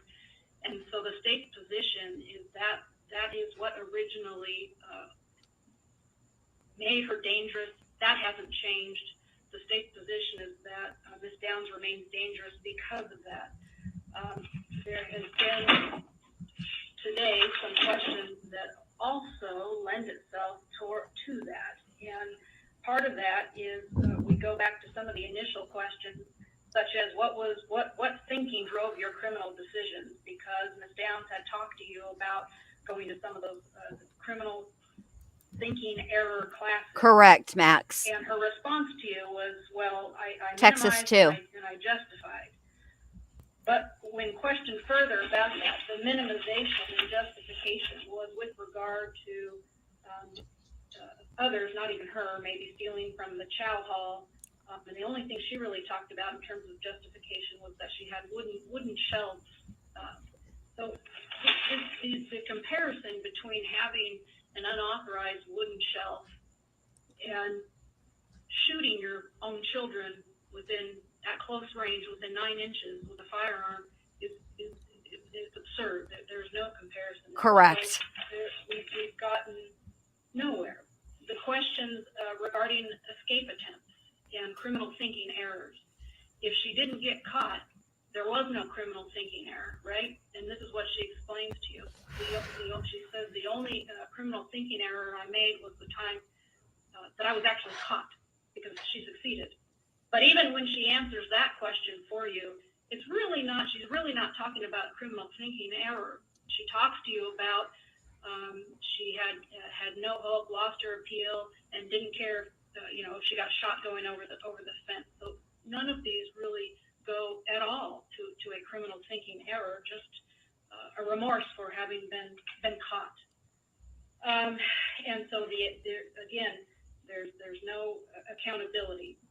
So there can be no change. There's been no self-reflection, and the error. I don't think she'll ever be paroled, even after her mother believes she passes made was away. I getting don't caught. think she will be. After an 8-hour evaluation with the psychologist whom she invites to write a book about her, you talk to her about that evaluation. Oh my and God. about these fantastical components to her responses. Yes. And Fantastical indeed. Ms. Downs continues to tell anyone who will listen. She's going to come back after this. Story is Well, that's her evolving. opinion. It's evolving because I'm hearing from third Yes. parties. And she's entitled to it. Somebody else tells And me I these think she things. has some antisocial tendencies. And Oh, so dear. It's just a continuation of conspiracy theory. And when presented and confronted with conspiracy theory questions, the response is further conspiracy. Except for she feels safe on a military base. At one point, she's asked about, there's this intentional misunderstanding of the questions that are posed to her. And one of those, you ask about, you're dialing in a little bit on this perception from the psychologist, and Ms. Downs responds to you that, the psychologist made the choice to misconstrue my positive attitude, the positive attitude that I've had while I've been incarcerated, as the basis for the psychological disorder. So this is a minimization. It's intended to distract the listener and move the listener away from her accountability. And this is a minimization of her own violent involvement. When she talks about criminal thinking errors, she talks to you quite a bit about seeing criminals everywhere, having been institutionalized with criminals. Again, there's a separation. She wants to distance you, the listener, from her and the other criminals that she does see within the institution, and the criminal thinking errors classes that she takes. She finds she's that other criminals, not her, but other criminals within the institution do share some of the characteristics. That Hey, she's Nonstop learning about, Mom. but again, not her. And there's again this distance. So there's zero insight into her own thinking errors. Yeah, she And doesn't recognize the most herself as a absurd one, of criminal. course, We is got the it. fact that she's apologizing and appearing to be emotionally distraught today now for the first time before you, because she's sorry that she put her kids in the car to go driving after 10 p.m. in the evening. And that's of course absurd, because the criminal thinking error is not that she drove in a vehicle after dark with her children. The criminal thinking error, of course, is shooting her children at Correct. close range, killing one of them. Even if So it wasn't at close range, shooting your children is criminal thinking error. Ms. Downs desires to distance the listener, the board, other agencies from her crime. In moving through some of the notes, briefly here, just for some additional notes from today, and What are you doing? Mr. Taylor asked a great question. Joanne Miller? About, It's like you're moving down furniture. Ms. Downs referenced experiencing it in herself. And all of the explanations and answer to Mr. Taylor's questions were about survival mechanisms in prison or within the institution, or good memories of her children, or how she's learned to think quickly and think on her feet. And so these are all narcissistic responses from the state's perspective.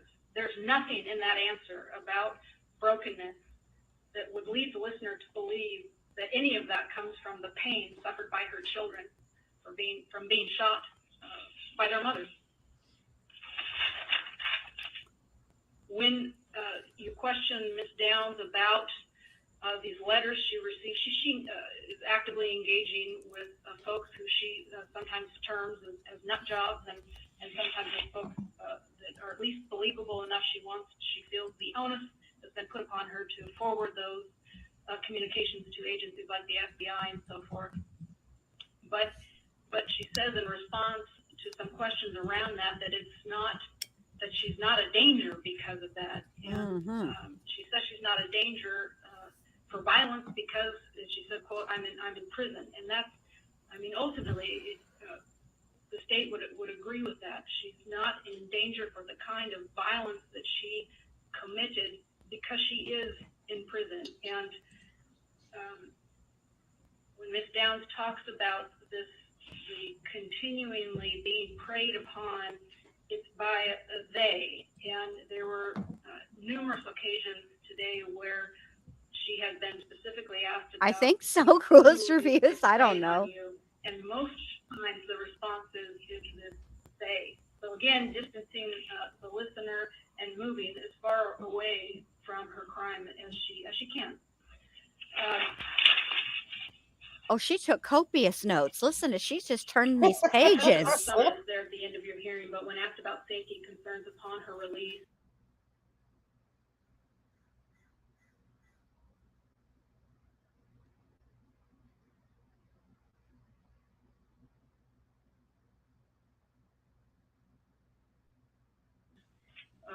Ms. Downs talked a little bit about that, but ultimately asked you if her preference would be to be released without supervision. So that's significant for the state. And again, the response when you ask her why, it's because she's learned to be paranoid within the institution. They made her paranoid. Got it. Yep. No accountability. That, the most of the times that she has acted in terms of sending information out to the FBI and so forth, and to the board, and to the DA's office, is because she claims that she fears for others. So it's part of this fantasy. Because she was confronted directly today by a board member about that. Everyone's fine. There's no one is after anyone, and the only one that appears to be caught up in these fantasies is you, Ms. Downs, essentially. And why do you think you attract that mystery and drama?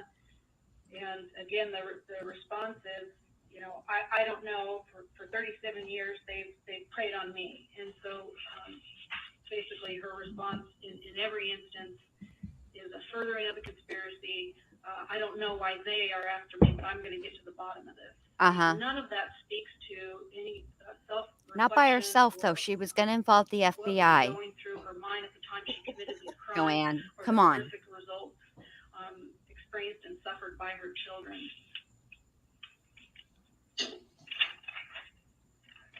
One moment, please. Get my note. Girl, you flipped 27 pages. What She happened? doesn't want to like harp on the issue or whatever. Right. She's like, okay, I covered this pretty. I'm not going to read her all the way for filth, just like 90%. Not to become engaged by Ms. Downs or these fantasies or conspiracies, but to see them for what they are, which is a way Poppycock. for the inmate to distance herself from these crimes. You said that already. To believe that she's suddenly safe to be released into the community, and even without supervision. And from the state's perspective, that would be as improper today as it would have been at the time, upon the receiving of the guilty verdict and sentencing, because we have gotten exactly nowhere with regard to any sort of rehabilitation. I appreciate you taking the time to listen. Thank you. Thank you, Ms. Miller. Did the board members have any questions for her? No, thank you.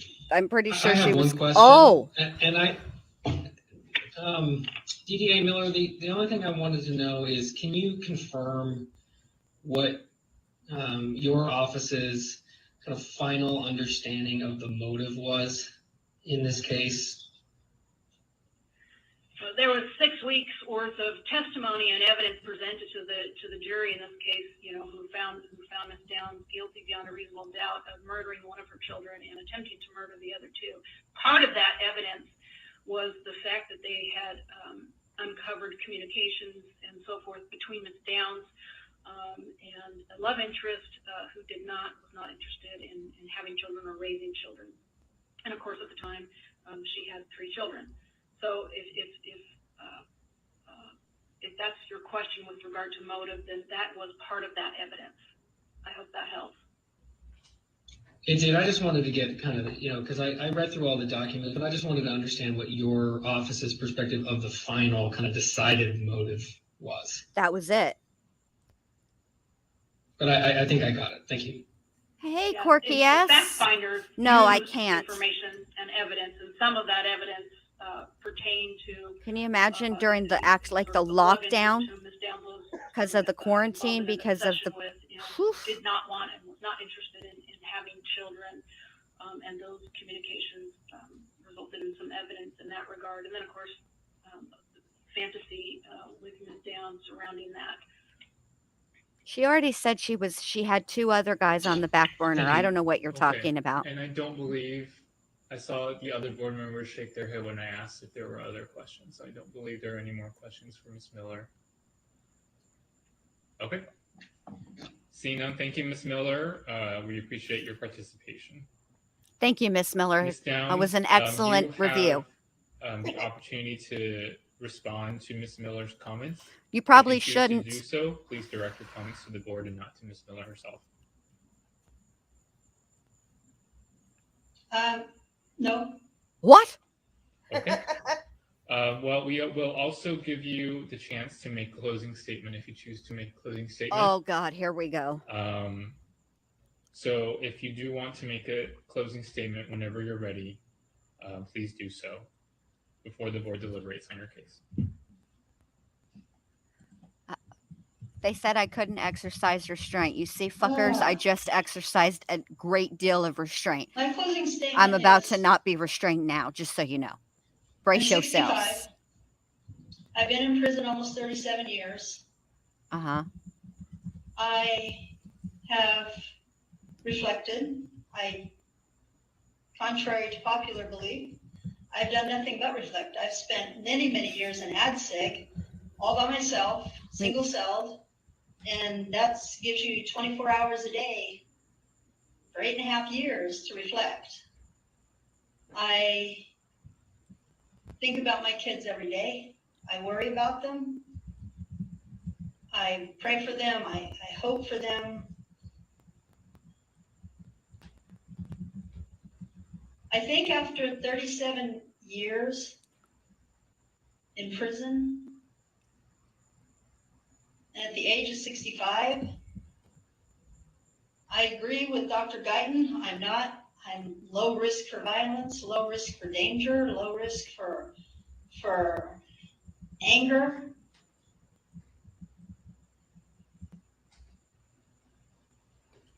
I wish I could turn the clock back.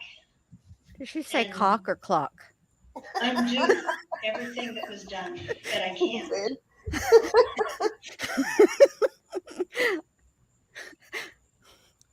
I wish my children had the opportunity to say to me what they feel. And nonstop mom Because for the I think win. that would be more cathartic than anything that they've been through. Alice is exercising some criminal thinking right I now, would like to go home. banging on the door to come outside. I would like to be able to give back to society. I would like to be able to prove Thank to you, Callie. all of you, that I wasn't low risk. And I'd like to, before I die, Buy the world of Coke. Oh, find no. a way to atone, whether that's making 1,000 blankets and refurbishing 1,000 bicycles. Let me just stop you right there, Miss Downs. Going to the What exactly are you atoning for? That's the problem here. You can't, before you can atone for whatever it is that you've done, you have to admit whatever it is that you've done. You have to acknowledge what you did. That's part of the atonement process, ma'am. And I'm a whole ass heathen, so if I'm telling you this, you take it for facts. prisons to talk to people that have been in the situation that I have. I've met a lot of hard-headed girls in here that don't want to listen. You But don't want to maybe they could listen. What are learn you from my talking experience. about? Maybe I'd like to find a way to atone. You want to be a public speaker? What? I don't know that I ever can, but I'd like to. That's it. That's it. That's all she wrote, eh? Okay. Thank you, Ms. Downs. Parole is denied. Before Bye-bye. I conclude the hearing, I just want to check one more time. Do the board members have any additional questions? Seeing none, I also don't have any additional questions. At this time, we will conclude the hearing. The board will step away and deliberate this case. For those of you listening in, I cannot make any promises or estimates as to how long the deliberation will take. If you want, you may choose to stay on the line and wait for us. But like I said, I don't know how long it could take. You know it's going to you're be welcome to quick, stay on the Michael. line if Stop you playing with these awkward. people. Just sit here and With wait. that, we will once again close the hearing, and when we've reached a decision, we'll come back on the record. Thank you. Do, do, do, do, do, do, do, do. That's it. Spoiler alert, y'all. In case Parole you didn't hear denied. that, Miss Downs, that was the stamp of denied. Denied. I wonder how long they actually deliberated I before would just they wait said. for her to tire out and then send it right along.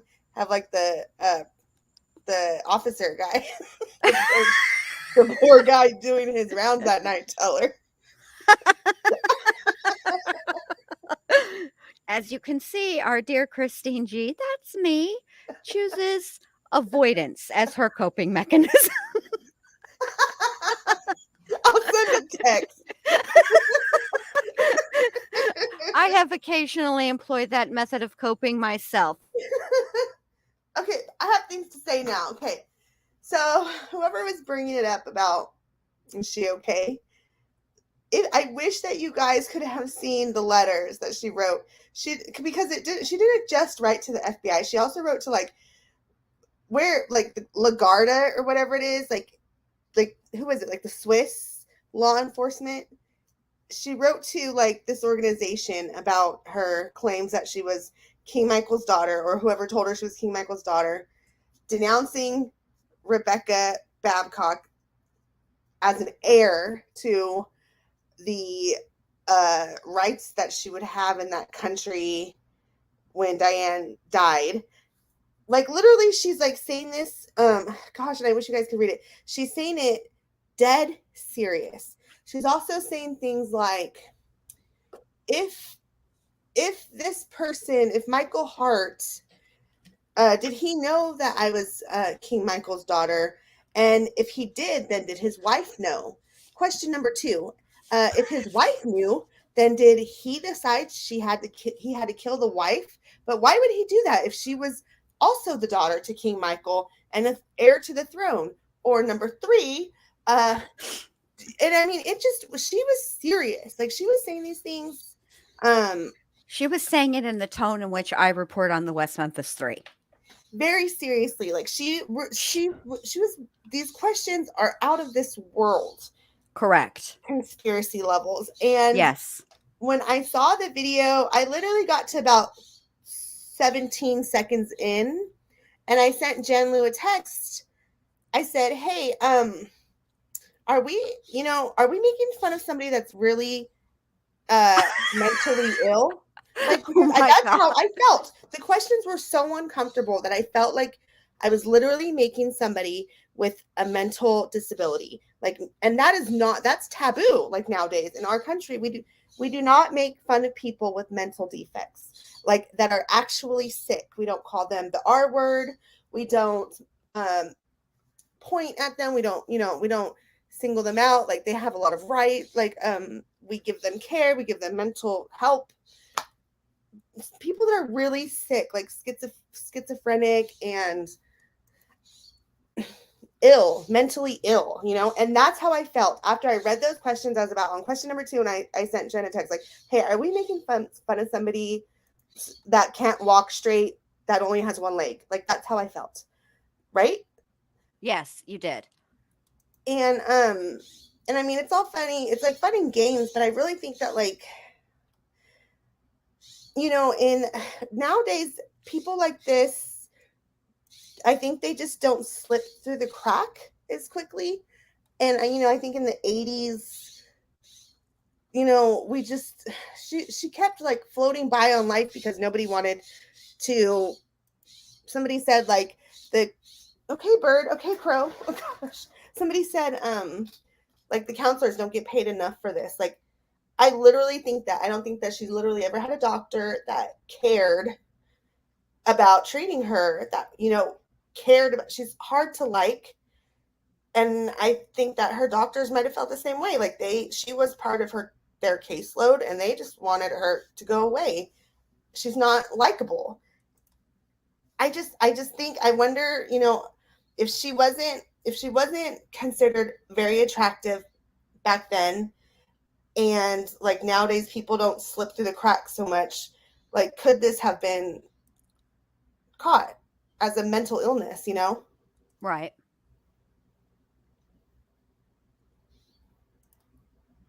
Nothing else? No other thing to add to it? Well, I was trying to see if I could find the letter. My response to Christine when she said that is, yeah, she probably does have some issues, but she's also a terrible person. So I don't feel bad. But she's like completely unmedicated during these things she's saying, Correct. She sounds very like these letters took it to another level. She sounds completely ill.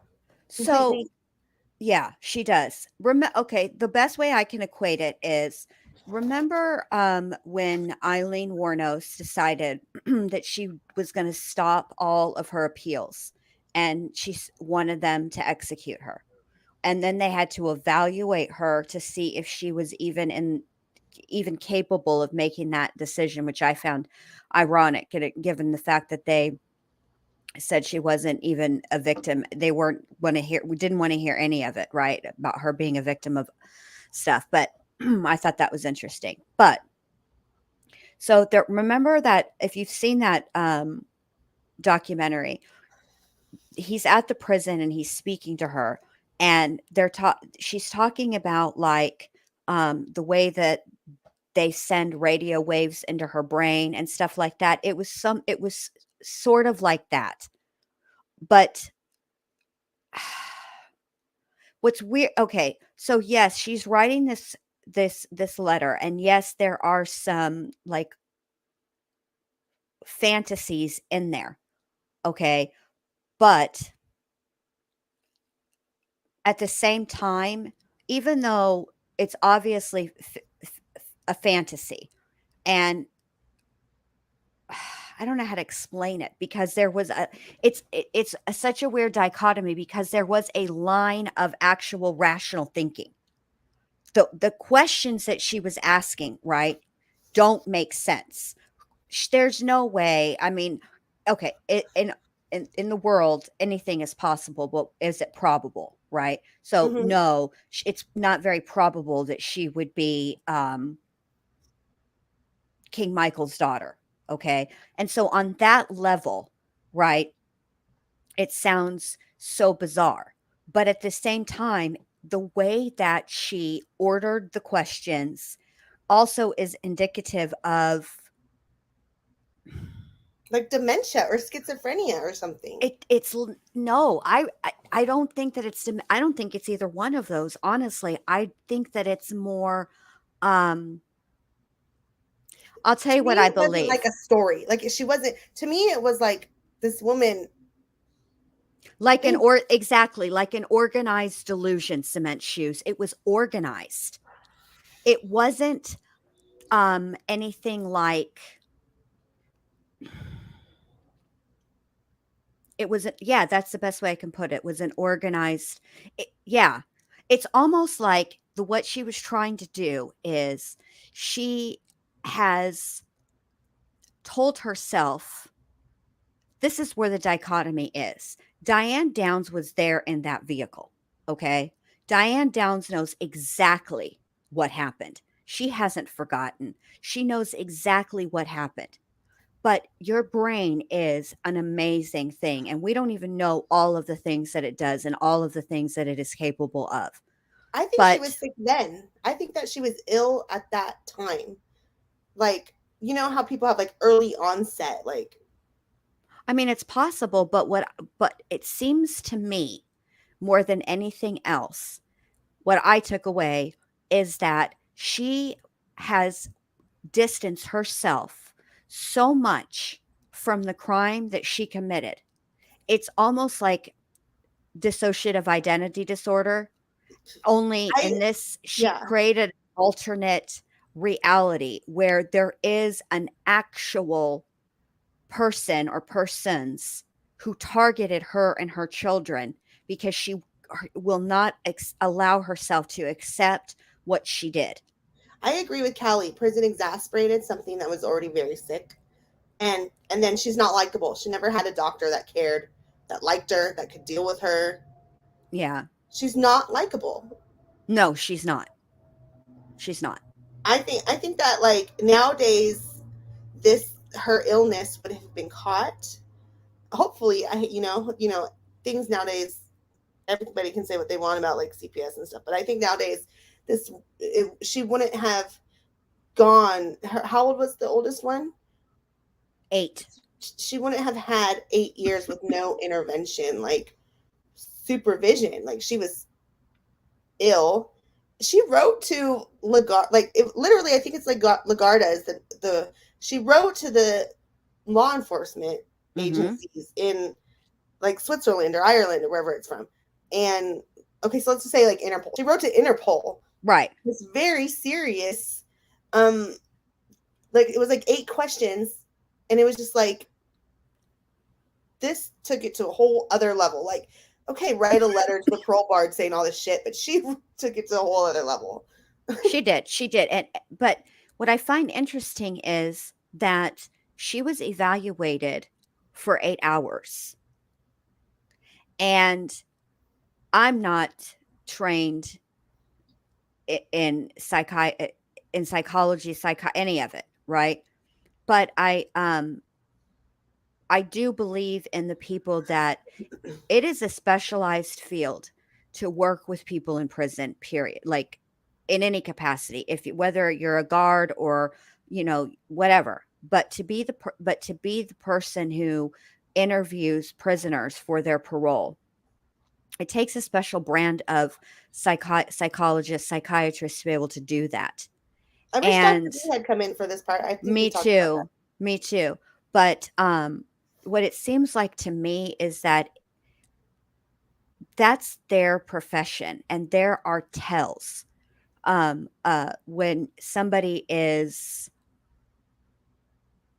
in a dissociative state or they're exhibiting signs of schizophrenia, because there's not every okay, so there's two different types of schizophrenia, and not every person who has schizophrenia hears voices. Sometimes it's auditory hallucinations, stuff like that. It's different for different people and yada yada yada. But how she was able to get under the radar while being interviewed for 8 hours, and they basically came back with she's a cluster B. She has got narcissistic personality. She has histrionic personality. She's a cluster B. They didn't diagnose her with I think everything that dissociative is the word for it, like for sure. I think I take back the schizophrenia thing. Like, yeah, I think that, but they didn't they diagnosed her with personality disorders, not anything that is like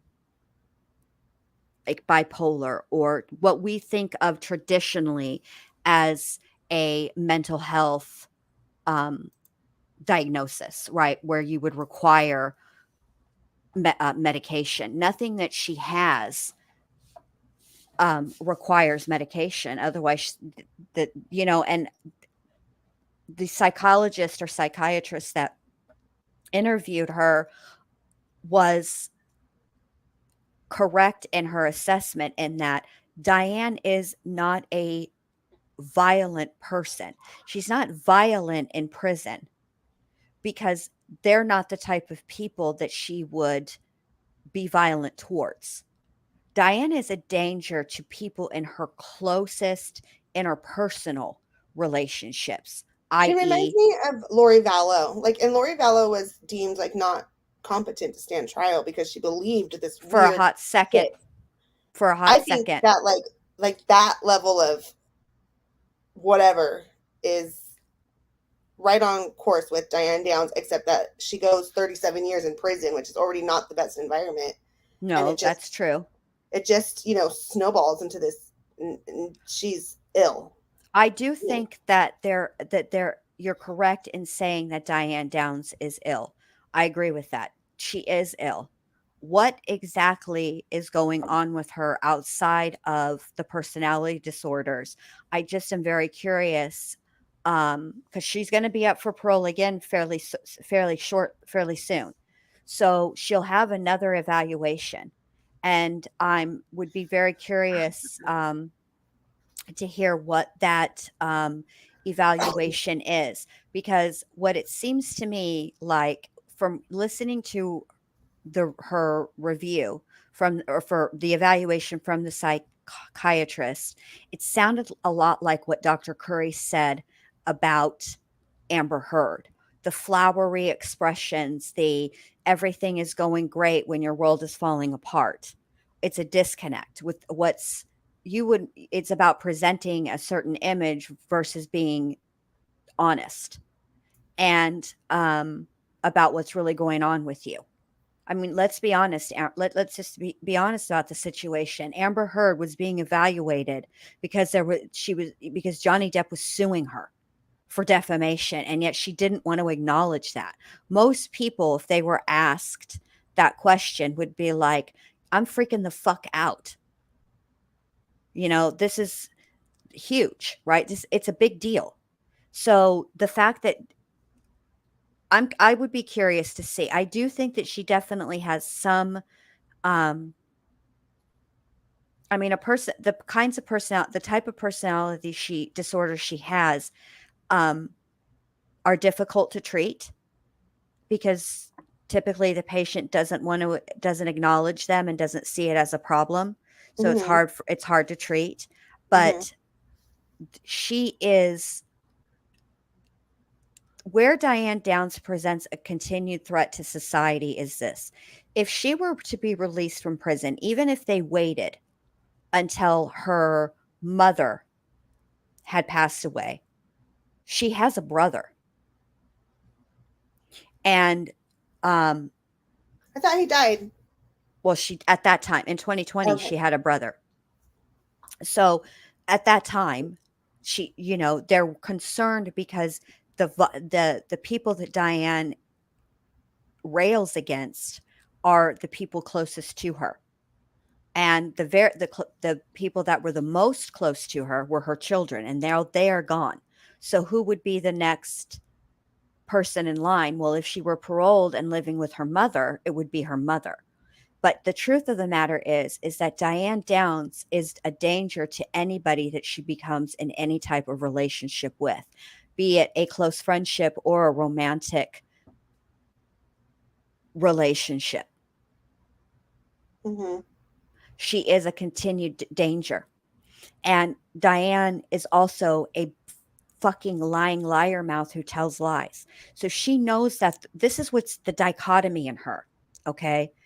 She knows that the right answer from the parole board's question about contacting her kids, she knows no, I don't want to contact my kids, and if they wanted to contact me, I would want it in a structured setting with the DA's approval, yada yada yada, right? She knows that's the right answer. But then she's also at the same time saying that somebody out there, that's why she busted out of prison, because somebody wrote her a letter and she's going to go catch the guy who really did this. That's the dichotomy that's in Diane Downs. It's a mess for her. And I guarantee you she would 100% abso-fucking-lutely contact those kids, her children. Mm-hmm. They're not kids anymore, they're adults, but she would contact her children. But the way that Diane would do it would not be directly. She's slick, and she would do it through somebody else. Her mother, for example, wear her mother down, or her brother at the time. This was back in 2020. Obviously, she doesn't have the option for her brother anymore. I don't know if he's passed away or not, but I believe if Christine says it, she's usually right about stuff like this, so I believe that. That's where she presents a continued danger to society and a continued threat. Yeah. You can't fix what you don't. And then I don't really care for Dr. Phil, but he's not wrong when he says you can't fix what you don't acknowledge. And so she's a danger. And I do think that she would absolutely attempt to contact her kids. Absolutely. 100% I do. No shame. Those books are probably about like, a mother dragon that, eats its young, yeah. but it's for their own good. And so rather than be upset, and then it has to like find the, the giant that, actually did it. The giant that hypnotized her and made her do it. And yeah. That's the other thing. That's an excellent point, Cement Shoes. I can't highlight that because obviously, but oh no, I can. I thought you wrote the K word, but you didn't. That's another thing. Maybe she wouldn't attempt to contact. I know she wouldn't attempt to contact her children directly, but I do think that she would try to go through an intermediary, and the grandchildren are a very distinct possibility. Very distinct possibility. And you have to remember, I don't think she'd ever respect like a protection order. No, she doesn't respect the law, which is why she's locked up where the fuck she's at, because she doesn't respect the law. She doesn't respect other people's rights. She talks about providing her children with answers. Okay, let's start here. How can you answer a question that isn't, if you didn't kill your child, if you did not fire that gun, how in the world are you going to be able to answer the question why this happened if you were not the person who did it? It's not your question. It would be the perpetrator's question. But yet she acts like she can answer the question. So what's interesting about it is she is acknowledging that she is the one who can give her children answers while simultaneously denying that she is the perpetrator of the crime. That's why they don't know what to do with her.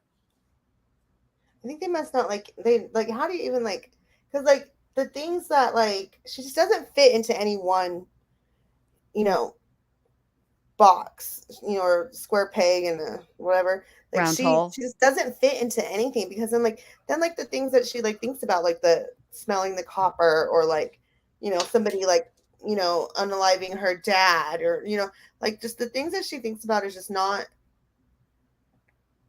there's what we nobody, I don't know, like It's not yeah, do a it's brain not scan on this bitch. yes, because it's not just the things that she thinks about. Like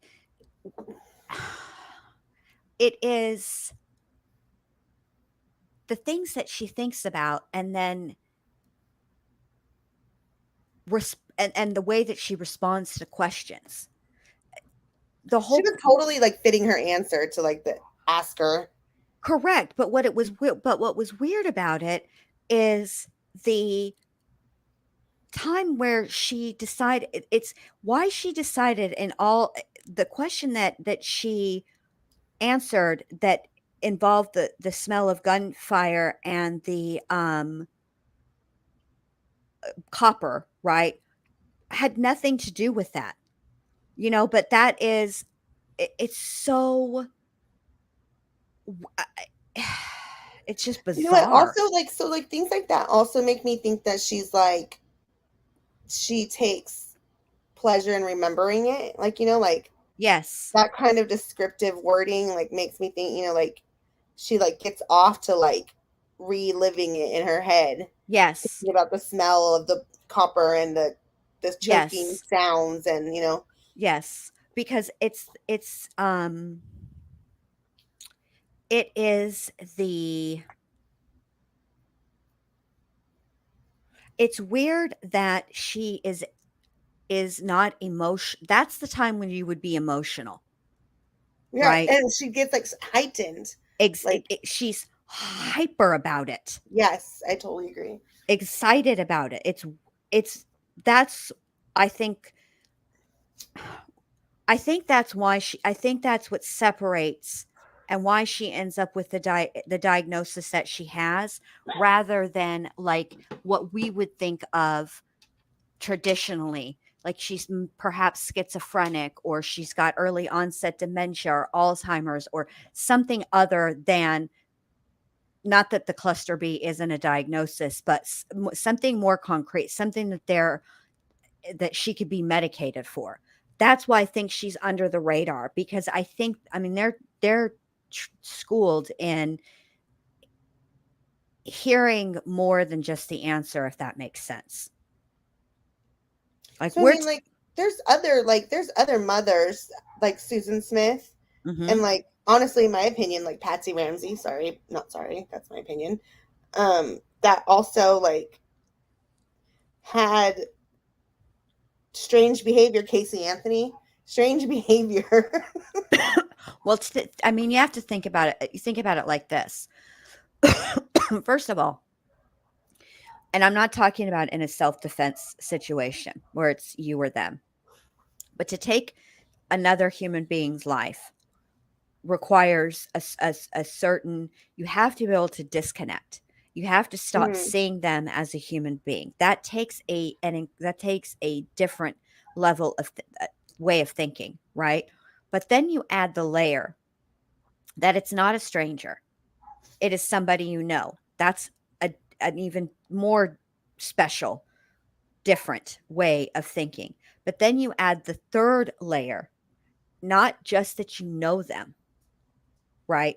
But they're your family. Then there's the fourth layer where not only are they your family, they are your children. It is human nature to protect your young, period. It's innate in us. And what's especially and particularly disturbing is that she didn't come with that. She went against what essentially amounts to the laws of nature. I mean, yes, we are human beings, right? And so obviously we think we are capable of a higher level of thinking than animals, but we are also animals. And that's why but it's instinctual in us to protect our young. And yet she violated every law of nature doing what she did. And so did Susan Smith. Andrea Yates is a different kind because she had postpartum psychosis. And it's postpartum depression is one thing, but postpartum psychosis is a completely different animal altogether. It's not as common as obviously postpartum depression. But again, her situation was she it was recognized, it was diagnosed, and it was being treated, but then she got pregnant, which then the medication has to stop and all this whole cycle starts all over again. And then it just then nobody was supervising and it was just a big, huge mess. So maybe like whatever was wrong with Diane Downs back then, like just evolved into like a psychosis in prison, like being in prison. I think that Diane is more like, okay, remember when we listened to Ted Bundy, his tapes? Mm-hmm. He doesn't actually, and I can't remember if it's these tapes or if it's a different set of tapes, a different interview. But there were interviews with Ted Bundy when they were asking him questions about his own crimes, because really he's the one that sort of helped them figure out the Green River Killer, Gary Ridgway. But obviously, he died before all that. But anyway, bottom line is this. He distanced himself from the crime. He never said, I did A, B, and C. He said the killer. She does that too. Mm-hmm. And that, I think, is part of the personality disorder. Because on some level, she has to understand she's not deluded in that she is also a criminal. But it's like she doesn't want to acknowledge it, or speak it into existence. Kind of like Chris Watts. How there are certain things that he's been asked directly, and we know he knows, but he's very wishy-washy and distances himself from the actual truth and the answer. Mm-hmm.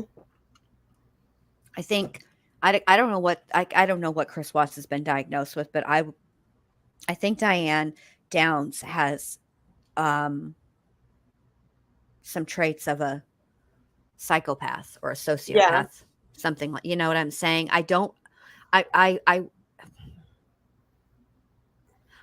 think that she has something. I mean, it's possible she has some early now, or in 2020 she had some early onset dementia, but even though her stories make no sense, that's not there's a difference between a psychotic break and a lie and bullshit. And I think that Diane it's less, in my opinion, it's less about psychosis because she's making sense. She's not disconnected. Because when they ask her follow-up questions, she does, in her way, answer them without answering them. Does that make sense? She's not completely deluded. She's not out of touch with reality. It's like she's blowing smoke because she doesn't want to acknowledge what she did. She's filling in like the gaps, like right, in like the best logical way she can. Like, and it almost makes me wonder if she continues to say those stories to the parole board, because she wants to appear as if she is delusional or and that she's not a monster, she's just crazy. Does that make sense? Mhm. Because even in her, yes, Heather, exactly. This is it right here. She speaks defensively. When you question her on her stories or on what she's saying, right, on her account of things, she's defensive about it.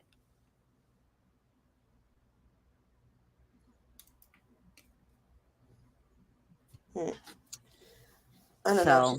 She's I don't think I don't think she'll ever get out, to be quite honest with you. I think um she'll go from prison I mean, because I just don't think she'll ever get out. Hey, was it Chick or Heather, whatever? Did you end up watching that movie, The Changeling, last week? Night nonstop. Sorry, Christine. Night nonstop, Mom. I just want to know if they finished that movie and if they liked it. it. I forget who it was that said they were watching it right then. Okay, brace yourselves. Are y'all ready for the many adventures of Jen Lu when she comes to tries to get on the sidewalk on a bike coming in too hot? Here we go. This is a terrible angle of my leg too, just so you know. Oh my god. Look how it makes my calf look like it's huge. But there you go. Dude, was it like gushing out of that big one? No. Oh. It's not that deep. It's just a long cut. And all where the road rash is right now, in between the road rash and where the longer cut is a big old yellow bruise now. It never got purple or anything. It went straight yellow. But there you go. That's what happened to Jen Lu. That's a big old cut. It's not deep. It's just really fucking long, and I really actually don't even know what part of the bike did that. Yeah, I'm lucky. See, how many people saw? Oh my god. Okay, I don't know if the people were at home, because obviously the sidewalk was in front of somebody's house and I kind of did land a little bit in the grass. But there was a water department worker in a truck. And I stood up. No, he was parked. I stood up, shook my head, dusted myself off, and refused to make eye contact with the driver. Because I know that fucker saw me, but he never at any time attempted to get out of didn't even roll down the window and be like, yo, you all right? Or even just, I would have. No little laugh or anything? Or if I didn't make eye contact. So I don't know if he laughed. Because low key, I'm not going to lie. If it were me and I were sitting in that truck, yeah, I would fucking laugh. But I would also ask if you were okay. The first thing I did was laugh, sorry. I would have laughed too. You said who saw. Thank you. Coolest reviews. Thank you. Alice would have been proud. When I came in the house and Alice was like, first of all, I told you not to get on that fucking bike. All right. That's what you get for getting on the bike. I told you not to do that. I think it was the pedal part. That's what got me. And then I will say this, after she was like, I told your ass not to get on that bike. Then she laid right up next to me. Are you all right, Mom? I can't believe you fell off that fucking bike, but are you okay? Should have seen my son. He was like, what happened? And yeah, I'm not the one to I'm not the cuddly, one Me when somebody either. gets hurt. Like just Me either. Look, I'm being honest about it. If I would have seen that, I would have laughed, but I would have also asked if the person was okay. That I would have done. Yeah. blood So makes now me I'm nervous. like, Like fuck gives me the that funny bike. feeling in my tummy. What? My poor kids. When they get a scrape or something, like it gives me that like twist in my stomach, you know, it's like See, this uncomfortable laugh. I Tickle. It's tickle.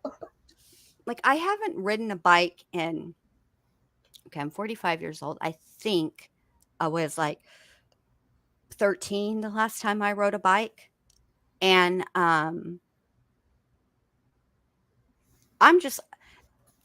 I was joking around because I was going to do it, right? And I'm thinking, I wonder if that saying is true. That once you ride a bike, once you learn to ride a bike, you never forget. It's like, and how they're always saying, oh, it's just like riding a bicycle. Yes, it is. And I can ride a bicycle quite well. What I need to remember is that if there are hand brakes on both sides of the handlebars, that means that's the only brakes. Like, because when I was growing up, I rode boys' bikes. And how you always had the one handle brake, but you still had the back brake. And so I think it's safe to say, no, like I fell to the side. This is what's so bad about it. This is where I fucked up. So I was getting onto the sidewalk from the street. And I can't even blame a curb because the curbs here in Florida are like smooth. They're not like raised. Okay. Or at least in all the neighborhoods I've ever seen. But anyway. And I was coming in too hot on the sidewalk, right? So I decided that I needed to slow down. And when I went back, right, to hit the brake, obviously all I did was pedal backwards. And so what I did was sort of panic and put my foot down. That's where I fucked up. And then I just bloop over to the side. That's what happened. I'm not good. I mean, look, I'm laughing at myself because it is funny.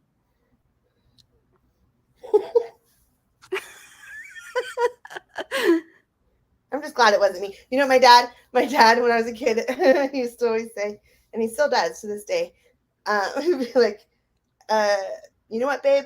Better you than me. I always say that to my kids now. The last time he said that to me, I was in labor with my son. Better you than me. Thanks, Dad. The thing is that if you were like really like if I took a picture of both of my legs, I've got like scars all over them. And I would say that it's a toss up 50-50 between bicycle accidents and soccer. I will say this.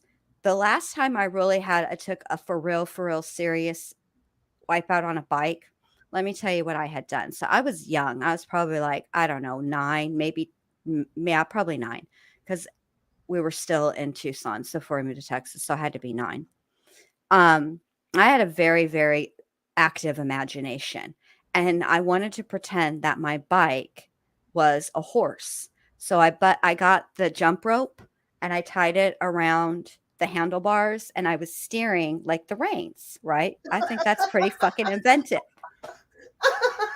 Well, everything was going just swimmingly. I don't know if I hit a rock. I don't remember what it was, but I yanked the rope that was in my hand, which also caused the handlebar to like twist. So when I fell, not only did I have a fuck ton of road rash, like on my knees, on my leg, on the palms of my hands, but I also had a bruise where the fucking handlebar hit me in the chest. Yeah. Just like the handle part of the handlebars. You know what I'm saying? It twisted. Yeah. The last time I had a good fall, and this is a doozy. My last really good fall was at my wedding reception, and I ended up actually breaking my knee. Like there was a crack, there was a break. No. Yeah, I had to have surgery. I had to have surgery, and they had to remove like 2 pieces of bone that was behind my kneecap. Mm-hmm. And then I had to do like therapy, like learn to bend my leg again. Oh, It took like wow. 6 months to like really recover fully from my wedding. So that was a big one. Yeah. Now, my last like really good fall, other than the bike before that, is trying to think. And then my cake Oh, fell on the floor. Just I know saying. what I did. I was walking through a parking lot after work, and I was not paying attention where I was going at all, and I fucking tripped over the parking curb thingy, where they separate the parking spaces, that cement piece. Tripped Yeah. right the fuck over that, wrecked my pants. I didn't break my heel though. I was very proud about that. And then the time before that, this is several years in between, but the time before that, when I still had my black lab, I was in the office, and it had like French doors, and I was on the computer, and I didn't turn. I was the computer was the light in the room. When I got off of the computer, I did not see that Baxter was laying in the floor, and so until it was too late. And so, in order to avoid hurting the dog, I went through the fucking French door, Oh the my glass. Yeah, because I did not want to hurt Baxter. Yeah, I'm telling you guys. And there are the times where I get up to go from my bedroom to the living room, and the highboy dresser has always been in that spot. It has never moved, right? But every time I always cut the corner too short, too sharp, and I bang my shoulder on the highboy almost every single time. So My son's father, I've never seen anybody able to like he will open a door and hit himself in the face with it at the same time, and it's just like the most awkward thing. He's a total klutz, but he's a hard worker, so he usually has jobs for a while. yeah, I'm a But total klutz too, he's a and I real do hard trip worker, so over it makes air. up for it. But like he'll open the door and it will like bang him in the forehead, and I'm just like, what even just actually happened? Yes. So one time, this was at the house we lived in Pinellas Park. It had, to go to the backyard, it had sliding glass doors, and they opened on both sides.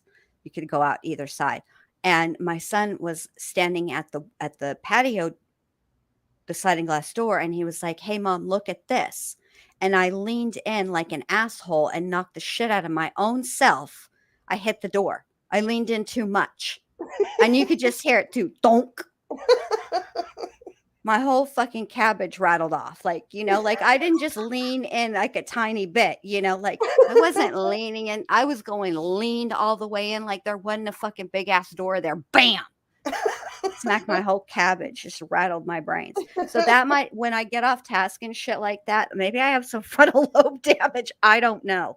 But Oh, now I get the joke people saying about Biden. yes.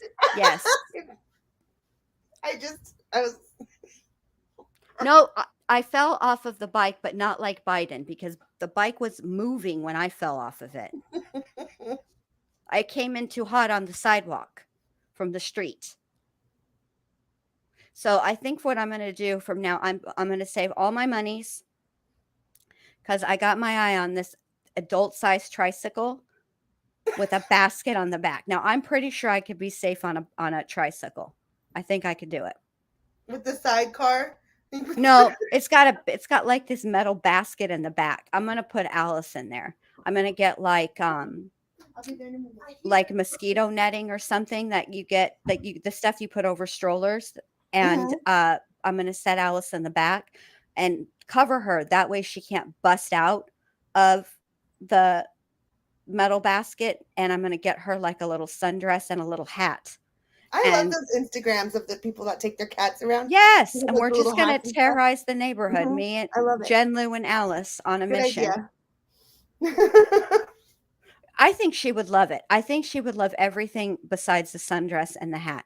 But I was monkeying around on Amazon the other day, and they do actually have. I mean, they're for dogs, but you can get cats too. You know, Mhm. obviously, that when I saw a sundress, and I want to get it so bad for Alice, so bad. But I'm telling you right now, if I put her in a sundress, you guys, She won't like that. no, I'm telling you right now, she would use these the curtain poles, you know, the blind poles. I'd be tied up. I'd have to text you, Christine, and to send help with my nose. You know what I mean? Yeah. So All right, my boy just got home, so I I'm gonna get heard. I'm going to end it. Thank you for being up here. Now we've got to figure out what we're gonna. Oh, thank you, Chick. Thank you very much. Thank you so much. I appreciate that. We got to figure out what we're gonna do for next week. It'll I'm be sure a it'll fall in our lap surprise. in a Oh couple. yeah. Oh yeah.